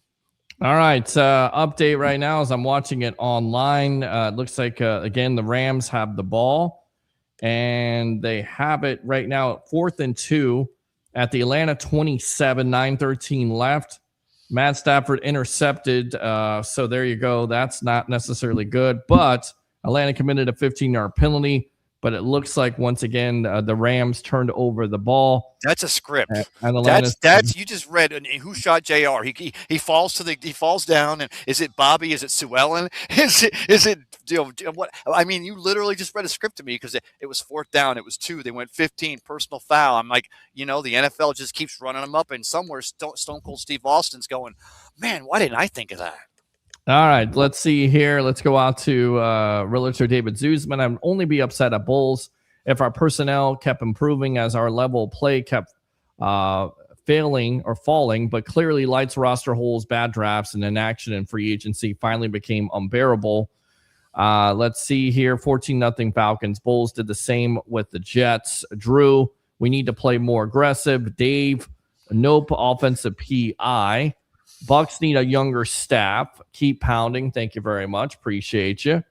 You don't watch Lightning hockey, but with a comment on a football game not involving the Bucs, that's why I'm cynical. I do watch Lightning hockey. I've watched them. Just because I don't talk about them on this show, I'm sorry. Again, there's plenty of shows out. Oh, wait, there isn't plenty of shows out there right now. Oh, I see what you did there. I get some. Thank you. Baker in the post-game interview was like, yeah, this is where we like it. Laugh out loud. Again, score updates. Appreciate the score updates early. Baker is effing clueless, dude. Let's go out to King Cook. I don't even care about the Falcons game tonight. Put this team out of its misery tonight. Laugh out loud. Baker sucks. I knew the Bucs are psychologically shook. I think they will blow the ship up after next week. Pardon the pun. Again, yeah, everybody's saying blow it up, blow it up, blow it up. I don't understand. Like, if you fire Todd Bowles, you're not going to get rid of Jason Light. You have to have that continuity there. If you try to blow this whole thing up and fire everybody and get rid of all the players, again, sit back, put your seatbelt. It's going to be a while. It's going to be a lot of losing Bucs football, and I don't want to hear a damn thing from some Bucs fans. Well, Pete, let's do this because remember, I've made this point so many times. You and I are the guys that literally, and it was because of you. You called me that morning that Jason Light, they announced after we'd signed Arians 3 months before. It was a cold December morning, January maybe, and they announced that they had given Jason Light the 5-year extension to match Bruce Arians' contract, and that was part of the deal. And you called me and said we got to go live, and I'm like, why? You said because we got to explain to people why this is important for this team, not just because Arians doesn't come here if he's not here, but because he's a good GM. And what's Jason Light's done? You want to go back 3 years?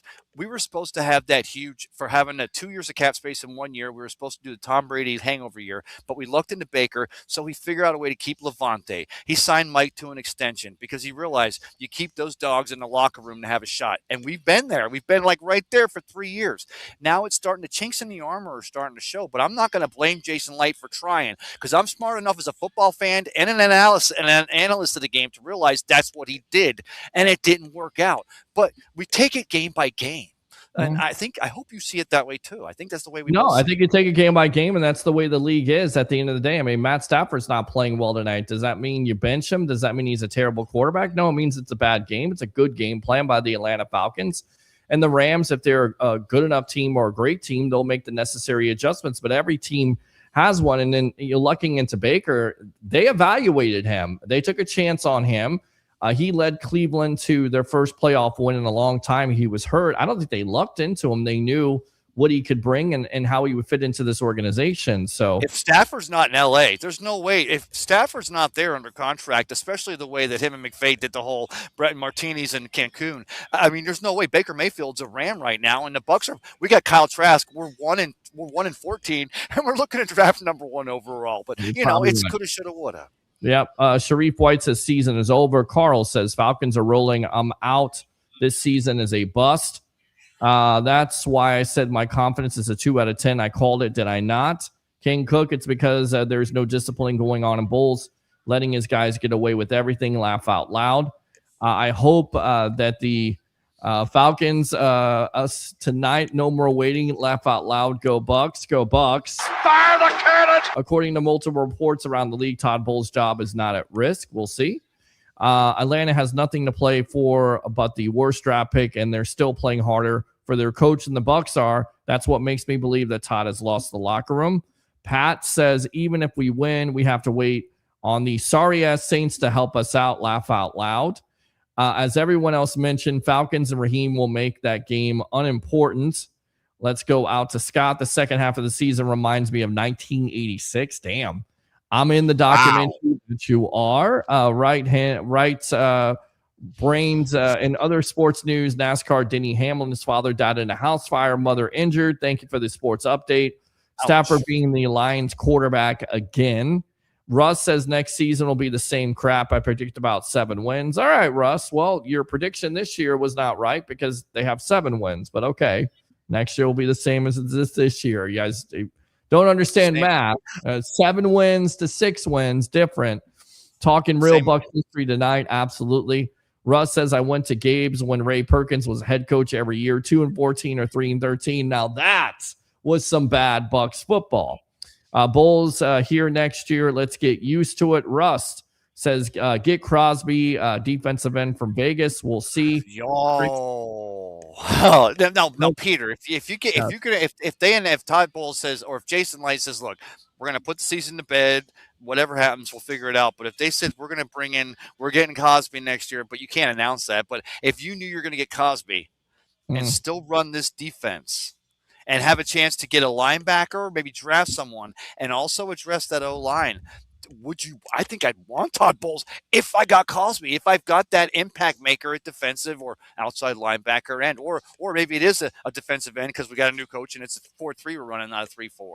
But I mean, I would like to see that. I'd pay to see that. You're going to have to give up multiple first-round picks. I don't know if Jason Light's going to do it, but they definitely need an edge rusher. Trey Hendrickson's out there in free agency. He's a local Florida guy. That may be somebody that you look at. Says Rick, I would mention that the Buccaneers-Panther game may be irrelevant if the Falcons went out. We're eliminated no matter what happens on Saturday. That is correct. Who do the Falcons play? Who do the Falcons play in Week 18? The Saints. There you go. Orleans, right? I believe. Is it in New Orleans? Check that. That's one of the main problems with the defense. I'll check it. Outside and inside, they can't do what Bowles wants. Why can't Bowles scheme better with the players he has? Dave says, how many times did you see James Harrison when he played a 3-4, 40 yards down the field in coverage? Cole, CSB brother, appreciate you commenting here, hanging out on vacation with the family in Wisconsin, but taking the time to listen to James Cannida interview. It's nothing but pure gold. Appreciate you as always. Russ says, Rams in the third quarter now. Trevor, it's only the third quarter in the Rams game. Rams will win this game. Russ says, making boneheaded throws. Duval, okay. Duval. It's so horrible. Probably drinking a couple beers at halftime the way they played. Mike D. Roche's, I watched a full game in Lambeau on the sidelines. Very good. Russ says dogs win it all. Jim Melvin, the irony is the Bucs missed the playoffs not on the field, but on a lone Monday night game where the Falcons kicked the Rams' asses on the way to an 8-9. That wins the Bucs either way. Russ says Air Noland hit the portal and could go to Miami. Don't know who that is. Jim Melvin's a Bucs life. Realtor David Zuzman, Falcons defense is legit. We'll see. 24-10. Thank you. Magic just lost, shaking my effing head. Peter, listen, the Rams have got to win this. What is going on with these games this year? Listen, Bella, it's, again, not for long, week-by-week league. What's the update on the score right now? Rams have the ball at their own 49, 4 minutes to go, so they have an opportunity to tie this game up. Godwin interview today basically said the OC has to know when to use the right players for the right plays. That was on the Buck Table interview. And also here, according to Joe Bucks fan, that Godwin and Mike Evans had a players-only meeting at the end of the game. So will anything change at this point? I think I'm just going to enjoy watching the last game of the Bucs 2025 season. This Saturday, the implosion is in full effect. Back to a typical Bucs season. Let's win the draft. Go Bucs. Go Bucs. Fire the cannon! Virgin Boy says Ram just blocked the field goal return for a touchdown. There you go. Blocked field goal. Jared Verse, Florida State's own interception by the Rams. Scott says Rams score again. There you go. Virgin Boys, it's not an interception, it was a blocked field goal. Dave, Verse with the touchdown. There you go. Rams just blocked the punt, scored 24-16 now. It was a field goal. They didn't block a punt. They blocked a field goal. Are you people slow? Yes, 24-17, 37-yard field goal attempt. Interceptor ran back. Let's do it for the Buccaneers. Van House Life. It's Todd Bowles looking for a new job yet? No, sorry.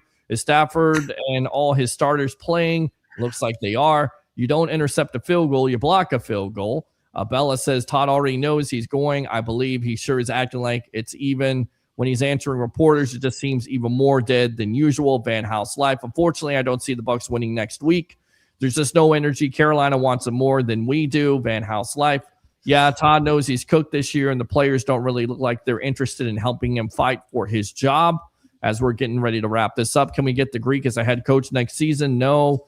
Bella says, yeah, it's like he doesn't even care. It's the most bizarre thing you can imagine. Like he has no fire at all for this team. He's talking about why they don't want to play for him. I mean, come on. Van House Life, Ray Kennedy is OC. Van House Life Peter has Baker Mayfield's water boy, and this is what you get for that. That's great off the suck right there. Hey, Pete and Ray, good evening to you, Mr. Tribal Troll. Acknowledge me. Bell says Sean McVay about to take this one for Baker. King Cook, Bulls sounded defeated. Even the Falcons fumble this game away. We are not beating the Kitty Cats. We suck, and Baker sucks. Megan says, hey, Ray, sorry, I'm late. I think the NFL plot twist, OFC. Megan says, hey, Ray, sorry, I'm late. Peter, hell of a block for 6 by the Rams, but my confidence is low on our Bucs for Saturday. You know I'm right. Hope is all well, Peter. Absolutely. Thank you for tuning in as always. It's over for Todd. Megan says, did we discuss why Tristan and Bucky were fighting? Again, frustration, just leaking out at this point, right? It's frustration all over this team right now. Bucky was pissed. No O-line assist. Ray knows. Rams getting the ball back. LFG. Megan, that makes sense. Van House Live. Plot twist. Todd Bowles is betting against the Bucs each week in Vegas and throwing the games intentionally. I wanted to call, get Ray's info, shaking my effing head. I like to have him on my platform sometime. Ask him. Bears or champions. Absolutely. Congratulations. Happy New Year, fellas. May 2026 bring us all success, and Bucs fans love that. Absolutely. Come on, Falcons. Put this team out of their misery. Laugh out loud. Be safe on New Year's. Don't drink and drive, PB. Uber. I got Uber. I'll be doing Uber. So you guys be safe. I can't imagine if Crab Legs was still there. Thank the Lord for TB12. Yeah, that's not. You're not winning a Super Bowl with Jameis Winston. I'm sorry. It's not over till it's over. Let's go Bucs. Never jump ship. Never jump ship. Win or lose, I'm a Buck. Regardless for the rest of my life. Love it, my friend. Yeah. Paris says TB12 took us to the top, taught us winning ways. Yaya sucks, says King Cook. Rams moving. I think he said. Really, Ray? Touching yourself, shaking my effing head. Fact, it is so arrogant. He thinks he can go back to his old ways and win, and clearly we can't. Laugh out loud. King Cook, shoulda, coulda, woulda means nothing and doesn't help get wins. Bad words. Dave, a pick 6 by the Falcons. What is the score? It is tied up officially. 24-all. The Atlanta Falcons are doing Atlanta Falcons things. I have it on here now too, but if you want to stay on for now, they will stay on for as long. We've got 24-24, 2:46 left in the fourth quarter. The Falcons have the ball 1st and 10 from their own 35. All right, there you go. So there's the update. The Rams tied the game up, so it's now 24-all in the fourth quarter. Pick 6 by the Falcons. 4th and 2 interception right there. Let's go out to Bucs Basement. Bucs Basement, we heard your frustration yesterday. Have you calmed down? Welcome to the Evolution with yours truly, along with Best of the Base, Tampa Bay, Ray Kennedy. Nah, this is just a comedy. Honestly, I was rooting for the Falcons, and I'm like, can you imagine if the season ends and everybody's 8-9? That would just be embarrassing. And I honestly, let me tell you something. I truly think that the NFL committee might have a case on this whole Dude, does this division deserve a playoff spot? Like next year, they might be like, let's change the seeding, because does the NFC South truly deserve a home playoff game? No. Yes, they do. I mean, it's been like that before. Just because you don't like the division and the division is weak, that's how it's been. So you can't but he raised a good question though, because remember last year the narrative was should every divisional winner be guaranteed a home field game, because you have 2 11-9 teams that'll be wild cards. And it makes no sense to win a division. There's no incentive to win your division. Thank you. Yeah, I mean, it makes no sense to win your division. Just don't win your division. Bro, if I'm the NFC West, I'll be like, yo, can I change to the NFC South? Is there any way my team can I mean, they're in a galaxy far, far away. You had the I believe the Seattle Falcons. Well, I was 7-9 at the time, and they beat a Saints team that had a better record in their home.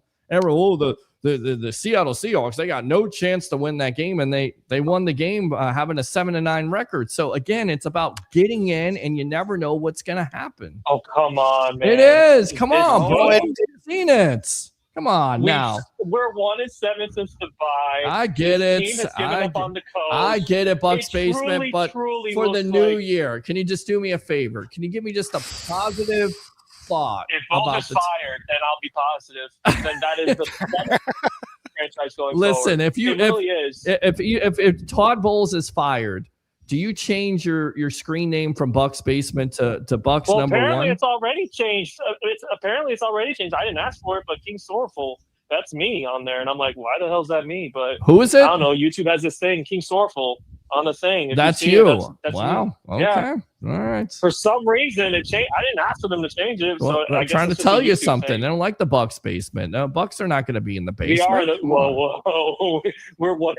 Come on, man. Did you see the stat from Greg Augman about how the NFC South has done? I did. Since we're 1-7, everybody else is like, I did, man. 5-0. I did. Hey, let me ask you guys this though. You talk about the Bucky thing with the Mike Evans. You talk about when Levante leaves the locker room early, and you hear Coach Bowles week in and week out saying players aren't getting it. I mean, it feels to me like what's happening is the new guard, the Buckies and the Ibuka. Although Ibuka doesn't say a word except for just leads, but it seems like the older veterans are having a hard time getting the younger guys to continue to buy into the Todd Bowles system, which is what they all still want to be in. I would buy into Bowles for what? Right. He's done nothing. Look, you know how you could have fixed this team if you would have fired your effing special teams coach McGahee. I shouldn't know Thomas McGahee's name, but I do. And the reason why is because he's such shit that freaking team, that every damn game is. I'm not gonna lie to you. The fact that special teams coach is hanging on to his job makes me feel like Clyde Christensen in 2001. And why is he not getting? Because you're right. The special teams this year, But here's the thing, though, as getting guys to buy into being a hand grenade on a kickoff or a punt, because that takes all heart to go through a wall. Is that also part of because who's the guys you put on special teams to go through that wall? Your young guys. Is that also part of the guys that not buying into Coach Bowles? And does that not continue to spell the writing on the wall? Is maybe you have to get a new coach for this team to get everyone on board. Absolutely. It's over.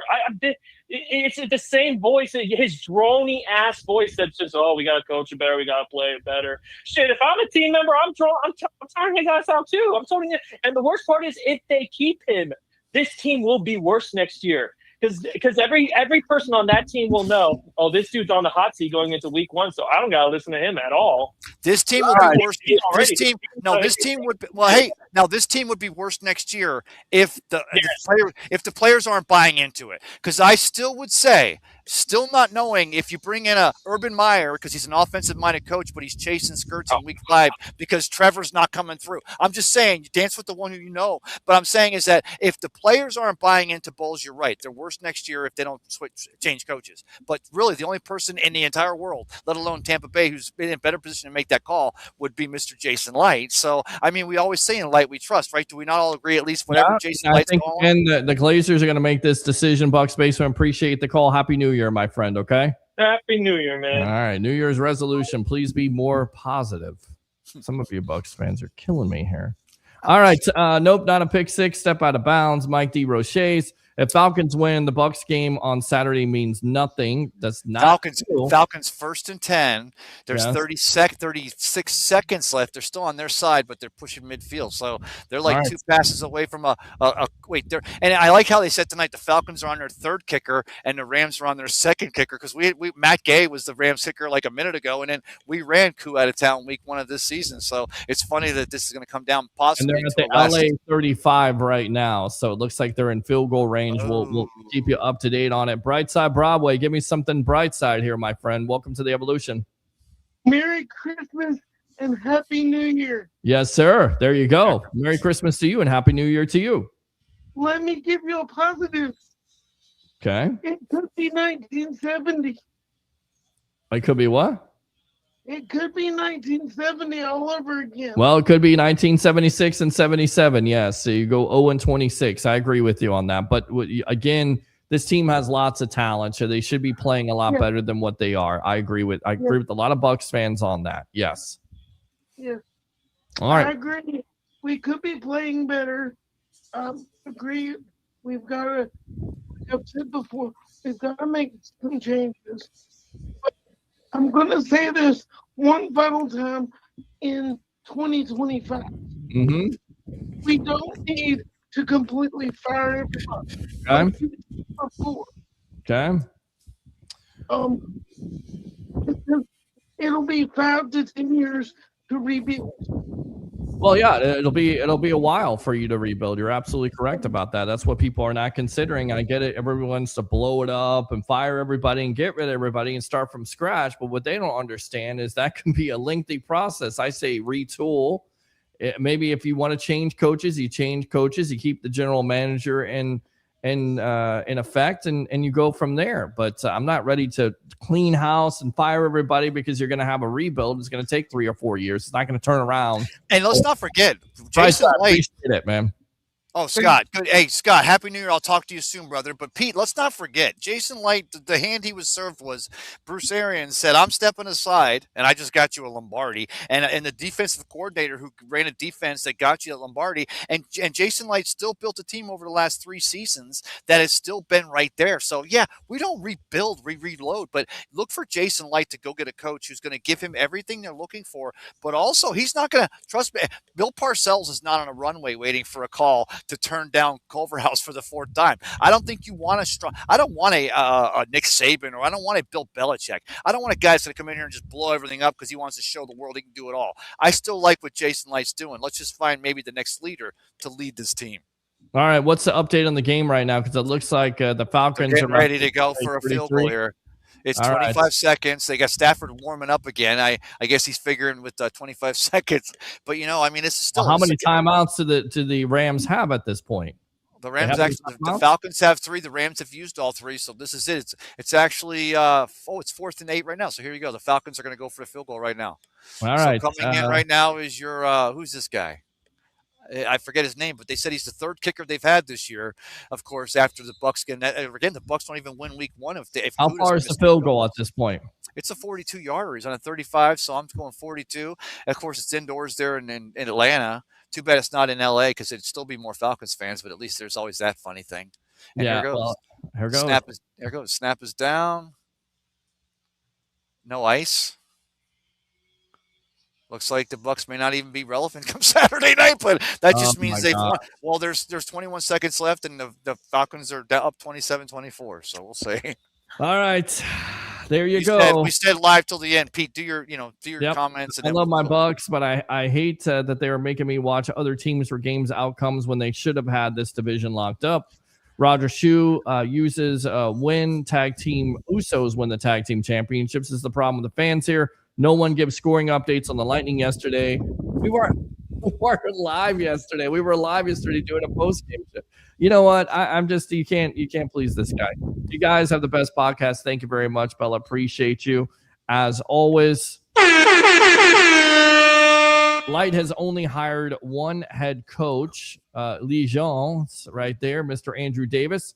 Ray, when's the next time you are in Tampa? Crosby, not Cosby. Yep, that would be different. We don't want Bill Cosby. You want Max Crosby. We definitely have to go save Mad Max from Las Vegas. Just make it happen. 2 giant goop balls. Only one likes the Jello pudding with the mystery flavor that we'll definitely forget about. Please don't. Jason was saddled with Lovey. Then when he got to actually bring in a head coach, BA retires, strong arms Bowles to be the head coach. Let Jason stay to bring a new head coach. If he could have picked the next head coach, I bet it would have brought in Vabril, I believe that is. Well, and make no mistake, the fact that Jason Light jumps off of Lovey to go with Cotter, and I wanted to go at the time. I still say we keep Lovey Smith because, I mean, it's Lovey Smith. But he did that because it showed that as a general manager, he's willing to go with what he feels at the time is the best call. And I think that my last comment tonight as we get out of the show, but I'm going to stay till the end. I want to hear the comments, but my last call is that probably that best decision that is to be made is probably that Todd Bowles is not going to be your Buccaneer coach in 2026. But, let's see how this thing plays out, because right now this team, it's not just so much you're playing for Bowles' job, but the only way Bowles has a job here as a head coach, I think, is if for some reason we beat the Panthers and the Saints lose to the Falcons, or beat vice versa. We'll see. Crosby's not going anywhere. I mean, what's the update right now? Because I know the Rams got the ball back. 16 seconds. 16 seconds. You're right with me, yeah. But Stafford, I think he's... Wait a minute. They're at midfield. Wow, there you go. Midfield. Did they dunk the ball there? 16 seconds left. They were at midfield at this point. If he'd have got that, the pass was right there, but the guy didn't see it to the last second. No, it's still the Rams on their own 41. There's 16 seconds left. That was the pass right there. God, the Rams have no timeouts. So if they get a completion here, they can maybe clock it, and there's a flag. Go, read some more comments. I'll let you know. Yeah. Let's see here. But the reason why we're updating the game here, Josue, is because there are playoff implications that affect the Tampa Bay Buccaneers. I'm sorry. Yeah, it's big. Football gods really hate us. They'll have a great sense of humor. Touchdown, yes. It really does seem like the team is playing 4D chess, getting rid of Bowles. Bella Bell, all the game is tied. Come on, Rams, let's go. Touchdown, Rams. Yes, giving us the update. Appreciate that, guys. Rams tied the game there. Yes, also comical that Bowles was called out on the atrocious special teams. Still did nothing. I'm telling you all, Bowles knows it's over for him and the staff.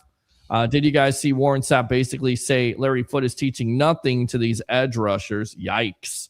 Ouch, crazy that hurts. all game. Falcons, yes. People giving the finger right there. Looking for a flag. There's no flag. Wow. So it's 8 seconds left. He threw it down the field. The guy was well covered, but so it's 3rd and 10. They got 8 seconds. You see what happens there. If they go like mid-level 15-yarder, and if they had the Dallas kicker, maybe, but probably over. Sorry. Do it for Tampa Bay, says LA Bella Bell. Thank you very much. Appreciate you. The incentive to win a division is there, because without, you don't get into the playoffs at 8-9. Correct. What about when the Bucs got through by the Cardinals with losing record, and Josh Freeman led Bucs didn't make the playoffs with a 10-7 record? I think it was 10-6 at the time. And even though at the time it hurt, well, the Bucs. Yes. Well, and like you saw in the raise the flags in 07 or was it 08? We missed the playoffs at 11-4 or 5, or was it 10-6 or? 10-6. But I mean. So it happens, but at the time, I still remember I didn't think all of a sudden we should change the rules because my team deserves to be there. It's how it is, and I think that no matter how the season plays out, we wanted to win Lombardi every year for 50 years, but remember, it's kind of how it plays out, and sometimes we just have to go, okay, that's how 2025 played out. Now let's get ready for 2026, but don't let this get you aggravated or end your year on a bad note because it's still so exciting moving forward. Yep, Abuka seems like the classy one of the new guard. Absolutely. We fired your special teams coach. You did. The players are not linked together right now. They're definitely separated. They don't even sit next to each other in the same way. If you haven't noticed, that's what JPP was. JPP was a notch to maybe get to tie in the old with the new, and we saw with him when he did it back in 19. So, I mean, it didn't work. It's good to have him here, though. But, yeah, that's what he was. All right. What's wrong with Paulo? Seriously, we had 23 tonight, missed the 3. Dude, they just gave Puka Nacua. They give him the catch, and he's out literally 1 yard outside the field goal range, but they're going to review this. They're going to have to. Where's the paper boy Van House life? It already needs to be rebuilt. Laugh out loud. What's there to save from the last half of this year? What do you mean? You've got offensive weapons. You have defensive players on this team. What are you talking about? Odell Beckham one-handed it and got both toes down. They're going to give the Rams a shot at a field goal. It's 1 yard outside of whatever the guy's range is. This is crazy. Wait till you see the review here, Pete. In fact, take a second to watch this. Odell Beckham one-handed it. I don't have the TV in here, so you're going to have to give me the update. You're going to have to give me the play-by-play. People are saying the reason they don't think that Todd has lost the locker room is because the players aren't saying anything about him. Well, how many of the players said anything about Devin White when he was here outside of David? Good point. Even Devin White didn't run his mouth because even Devin White knew there were 52 in the locker room that would call him out on his crap. So I mean that to a point, Bowles was too. He was too loyal to his players. He's been that way. He's been too loyal to his coaches. To a fault, maybe. Evans needs to retire. Baker needs to be traded. He's the same guy everywhere else. We need to draft better, sign defense again. Yeah, I mean, let Evans retire, trade Baker Mayfield, start with a rookie quarterback, and rinse and repeat. And then House Life will be here next year saying how the Bucs think again. One thing I realize, a lot of our younger fans and guys and girls that are out here watching that are younger than Peter and I, and I'm old as hell, and Peter's just slightly old as hell.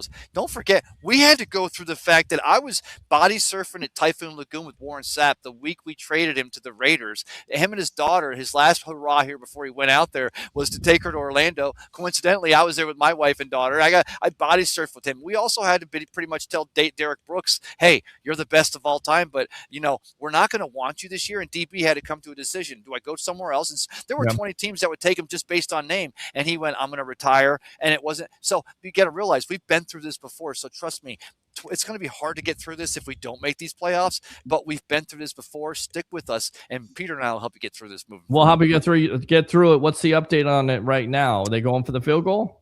It looks like, let me make sure. No, 4th and 18. They actually must have went and reviewed it. Even though, like I said, Odell Beckham did, but it didn't. They must have said that. I guess initially they called it a knock it not catch, so there wasn't enough to overrule it. But here you go, last play of the game. 4th. Oh, it's a running clock. Ooh, this is weird. But anyway, yeah, there's still 4 seconds left. Not yet, but it will be in a second. The funny thing was that on my little, I talked to everyone. I was your warm up tonight. I was speculating that in a perfect world, if the Falcons lost embarrassingly and we fire Bowles, I would take Raheem as a coach, only because I know what he learned with McVay for a decade, and I know he's been OC. He was a receivers coach under McVay, and now But I'm pretty sure after tonight's game, if nothing else, he'll hold on to his job as head coach of your Atlanta Falcons. And I think Bucs fans need to look at something like that being a problem for the next half decade. All right. Does anyone know what Cam Johnson gives us? I mean, he's supposed to give you some special teams. Field goal was missed. I tried to manifest it. It didn't happen. Atlanta is winning. Yes, Dave. Falcons and Rams screwed the Bucs again. What's new? Yes, Atlanta is winning by 3, 21 seconds left. Man, Peter, no truer words. I love my Bucs, but I hate when they make me watch other teams. Felt that. Ray, when's the next time you're in Tampa? And that's it. It's over. Falcons win? Yeah, it's over. So there you go. Falcons beat the Rams. So if even if no matter who wins on Saturday, you've got to hope for the Saints to beat the Falcons, because if not, if the Falcons win, they win out, then the Carolina Panthers would win the tiebreaker. There you go. Thank you. Put the Bucs team to bed. They don't deserve a playoff spot for real. Peter, you missed my point again. I don't know what your point is. Your point is always the same thing. It's like a broken record at this point, Josue. You're just like some of the Bucs fans. They want Todd Bowles fired. You say it over and over again. You want me to talk more than about the Bucs, and I continue to tell you that we do talk more than the Bucs. But when we're talking Bucs on this show, that's what we're going to talk about. It's not about what you want to talk about. It's what the fans want to talk about. It's not. Yeah, we're not deciding because we talk about all this in our chat. It's not Josue's show. I mean, you can have your own show. You can talk about baseball until you're blue in the face. And if one person or two people watch it and you're happy with that, fine. Right now, we got 80 people watching. Damn, this definitely felt scripted at this point. King Cook, Bucs don't deserve a playoff berth. There's no script to the collapse by our team. 07, you got in. We beat y'all our way to the Super Bowl, correct? It's time to get the old heads out of here. Mike, Vita, Godwin, Levante, time to move on. I mean, Mike can still play at a high level. Vita can still play. Godwin can. Levante, maybe. He'll Well, move. as a GM though, you got to go because what I've said all along is you've got the 53 in the locker room have to know that coach and GM have their back. That's how you get them to go that extra mile, which is a lot of the reason why the Bucs have been losing these close games this year. The reason why the Dolphins serve at home and the Saints come in and win their Super Bowl because they're getting that extra hard play. So why are we not getting that extra hard play? From our players in there, and then whatever that is, that's the problem that needs to be addressed this offseason. And if it does go all the way to the top, because Jason Light brought in, instead of bringing in team first people, he brought in me first people, and that's the deal. Then the Glazers, Brian and Joel and Darcy Glazer, they'll figure that out. So, but I'm going to enjoy this week though. It's week 18. There's a lot of stuff still going on, and as college football playoffs are just getting playoffs. Started. Yeah, so I'm excited. The older guard of players and coaches, it's time to split that up. Kyle says Baker is fine. You got to get a good 3 to 5 years out of Baker. The roster isn't that bad of shape. It's done. The Falcons won. They did. So does that mean the Buccaneers are out? They're not out. They have to win their game on Saturday to take care of their business. And then you got to hope for the Falcons to beat, you got to hope for the Saints to beat the Falcons. But then, like you said, though, even if we beat the Panthers, if the Falcons beat the Saints because of strength of schedule and divisional records, then the Panthers will get that NFC South title, and the Bucs will be home the first weekend. So to me, it seems poetic. A team that's ridden a wave. We've had a great team. We had the GOAT. We got a Lombardi, and we're still there. We've got to luck in at this year. If somehow we do, then let's go. If not, then you know what? The NFC South title was finally wrested away. It took a 7-way tie to do it, and let's get ready for 26. There you go. Do you really think the Saints can beat the Falcons? I think anything is possible. Let's hope. The game's in Atlanta. Game's in Atlanta, so it'll be tough. Sad to say, I think it's over. From what I'm hearing, players in New Orleans already have their bags packed for vacation. Nobody's going to want to spend the offseason to rehab for a losing season.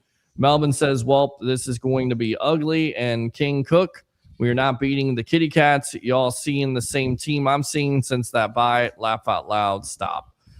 All right, we will stop. Final thoughts here. Tampa Bay, Ray Kennedy, best of the Bay, my friend.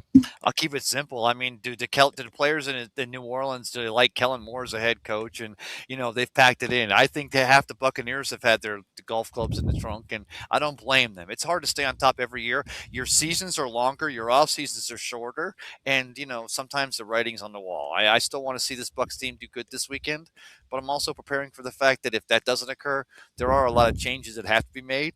But, it's part of being a fan every year to year. Even those of us that cover the team a little more in depth than maybe you do, we're no smarter than you are, and we don't know anything you guys don't. So let's enjoy this weekend. And if it works out that we're there, a wild card weekend, great. And if we're not, then I'll be honest with you, I'm not going to watch any NFL football because these college football playoffs are solid. Hockey's getting playoffs. I still want to know who the quarterback for Jeff Hartline's going to be next year for your USF Bulls. And the Rays are getting ready to come back across the street, brother. Thanks for having me tonight, and let's go. And I'll be tuning in for sure on Saturday for the pregame from Tampa Joe's.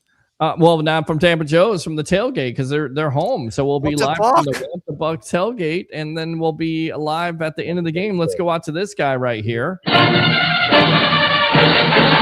Let's go out to Sun Devil Dave. How do we start up this show, my friend? Thank you for wasting my time, and goodbye forever.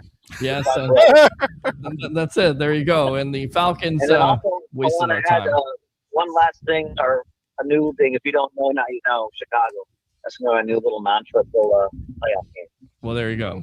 You like that? Yeah. I just got done watching Monday Night Football here in the Valley. So what happens now? So technically, the Falcons could bump out the Bucs.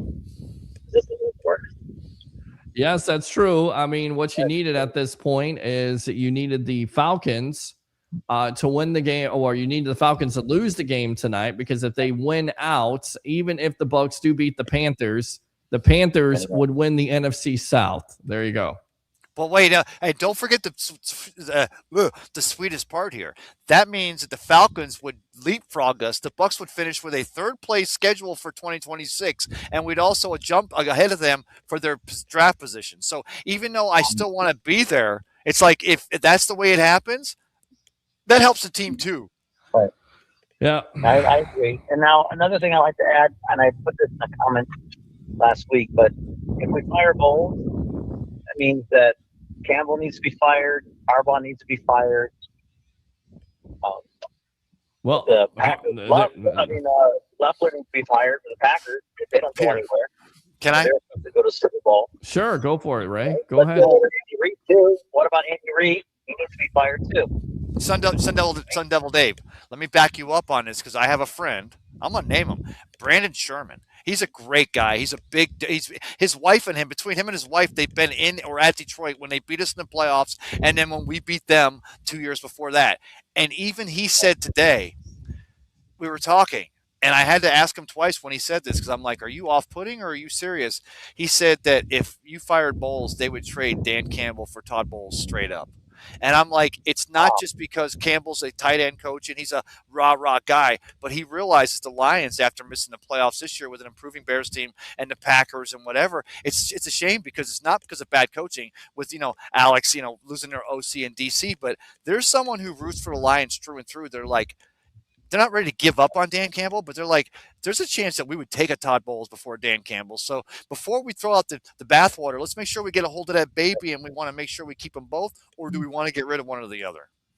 All right. On that note, I don't even know what you just said. I don't know either. I think I lost it. I just think if Campbell's available, who else do you think would be a good replacement other than Campbell? Mm-hmm. Aaron Glenn. My driver says Aaron Glenn. He's from New York, Benny. He's a man. Eric Glenn's going to be looking to have a job at the end of this season in New York. He's safe. I'm kidding. What's Sun Devil Dave doing in New York? Are you in New York? Well, Sun Devil Dave is not in New York. He's in Arizona now. My buddy's from New York. He's a big Jets fan, but that's another story. But who's on the injury report? Who are we looking at? Are we going to be pretty healthy for Saturday?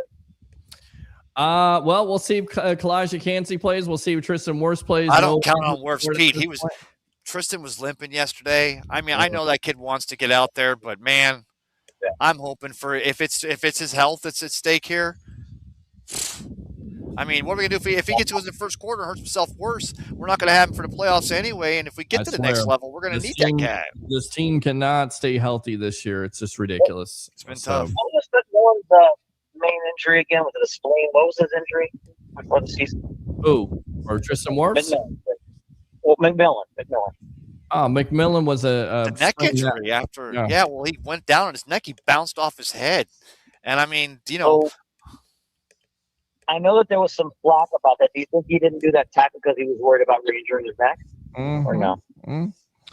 Well, no. I mean, he didn't make the tackle. He made a business decision, and Chris Godwin got on him on the sideline there. Yeah.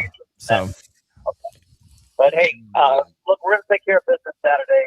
We'll see. They've been fighting and fighting. I mean, all these games have been close and have been losing, but I think that they're going to play with a lot of heart. We'll take care of business, and then we're going to hope that the Falcons lose the Saints on Sunday. There you go, man. I love the optimism, Sun Devil Day. Appreciate you as always. Okay.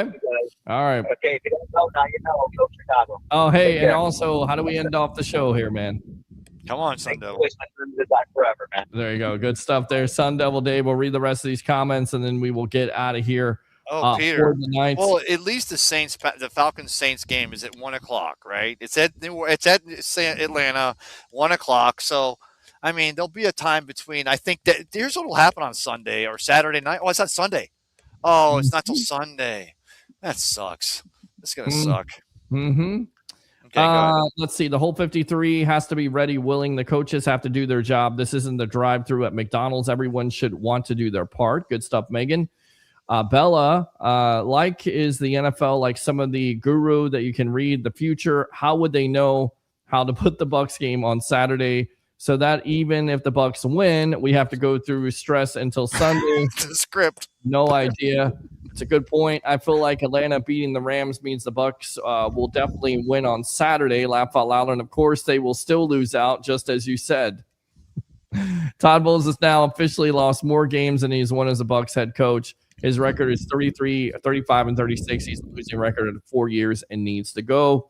Michael, again, the players love Bowles because he's basically a country club, walk through practices Monday and Tuesdays off no real accountability, no consequences. That's so not true. The reason why the veterans love him because he expects so much of them and they bring it every day.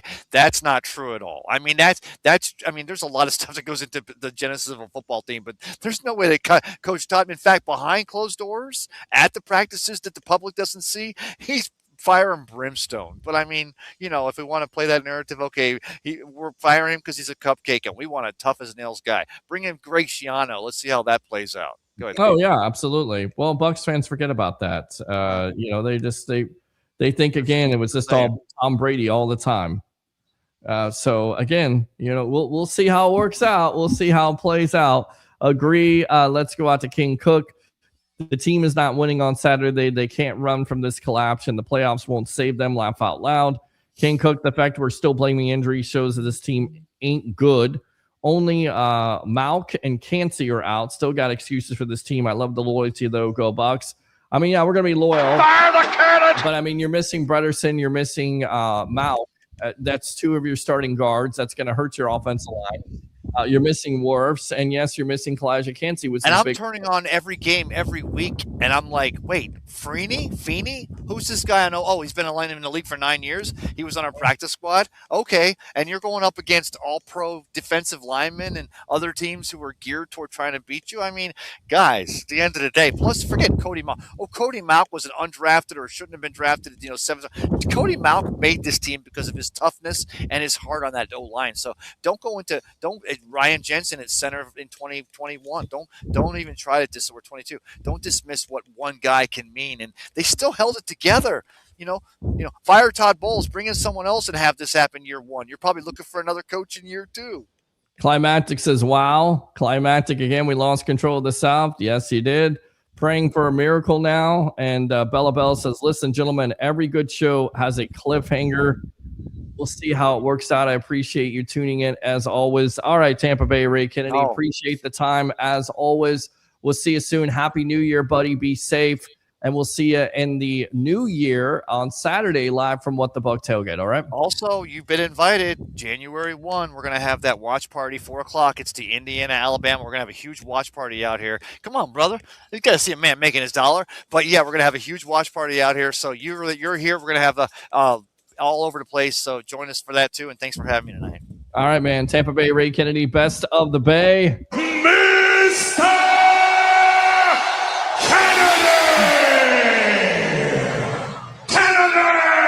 All right, there you go, brother, right there. He's out of there. Absolutely. Thank you, Bell. Appreciate you. Let's go out to Climatic. Yes, the Saints can beat the Falcons. They can.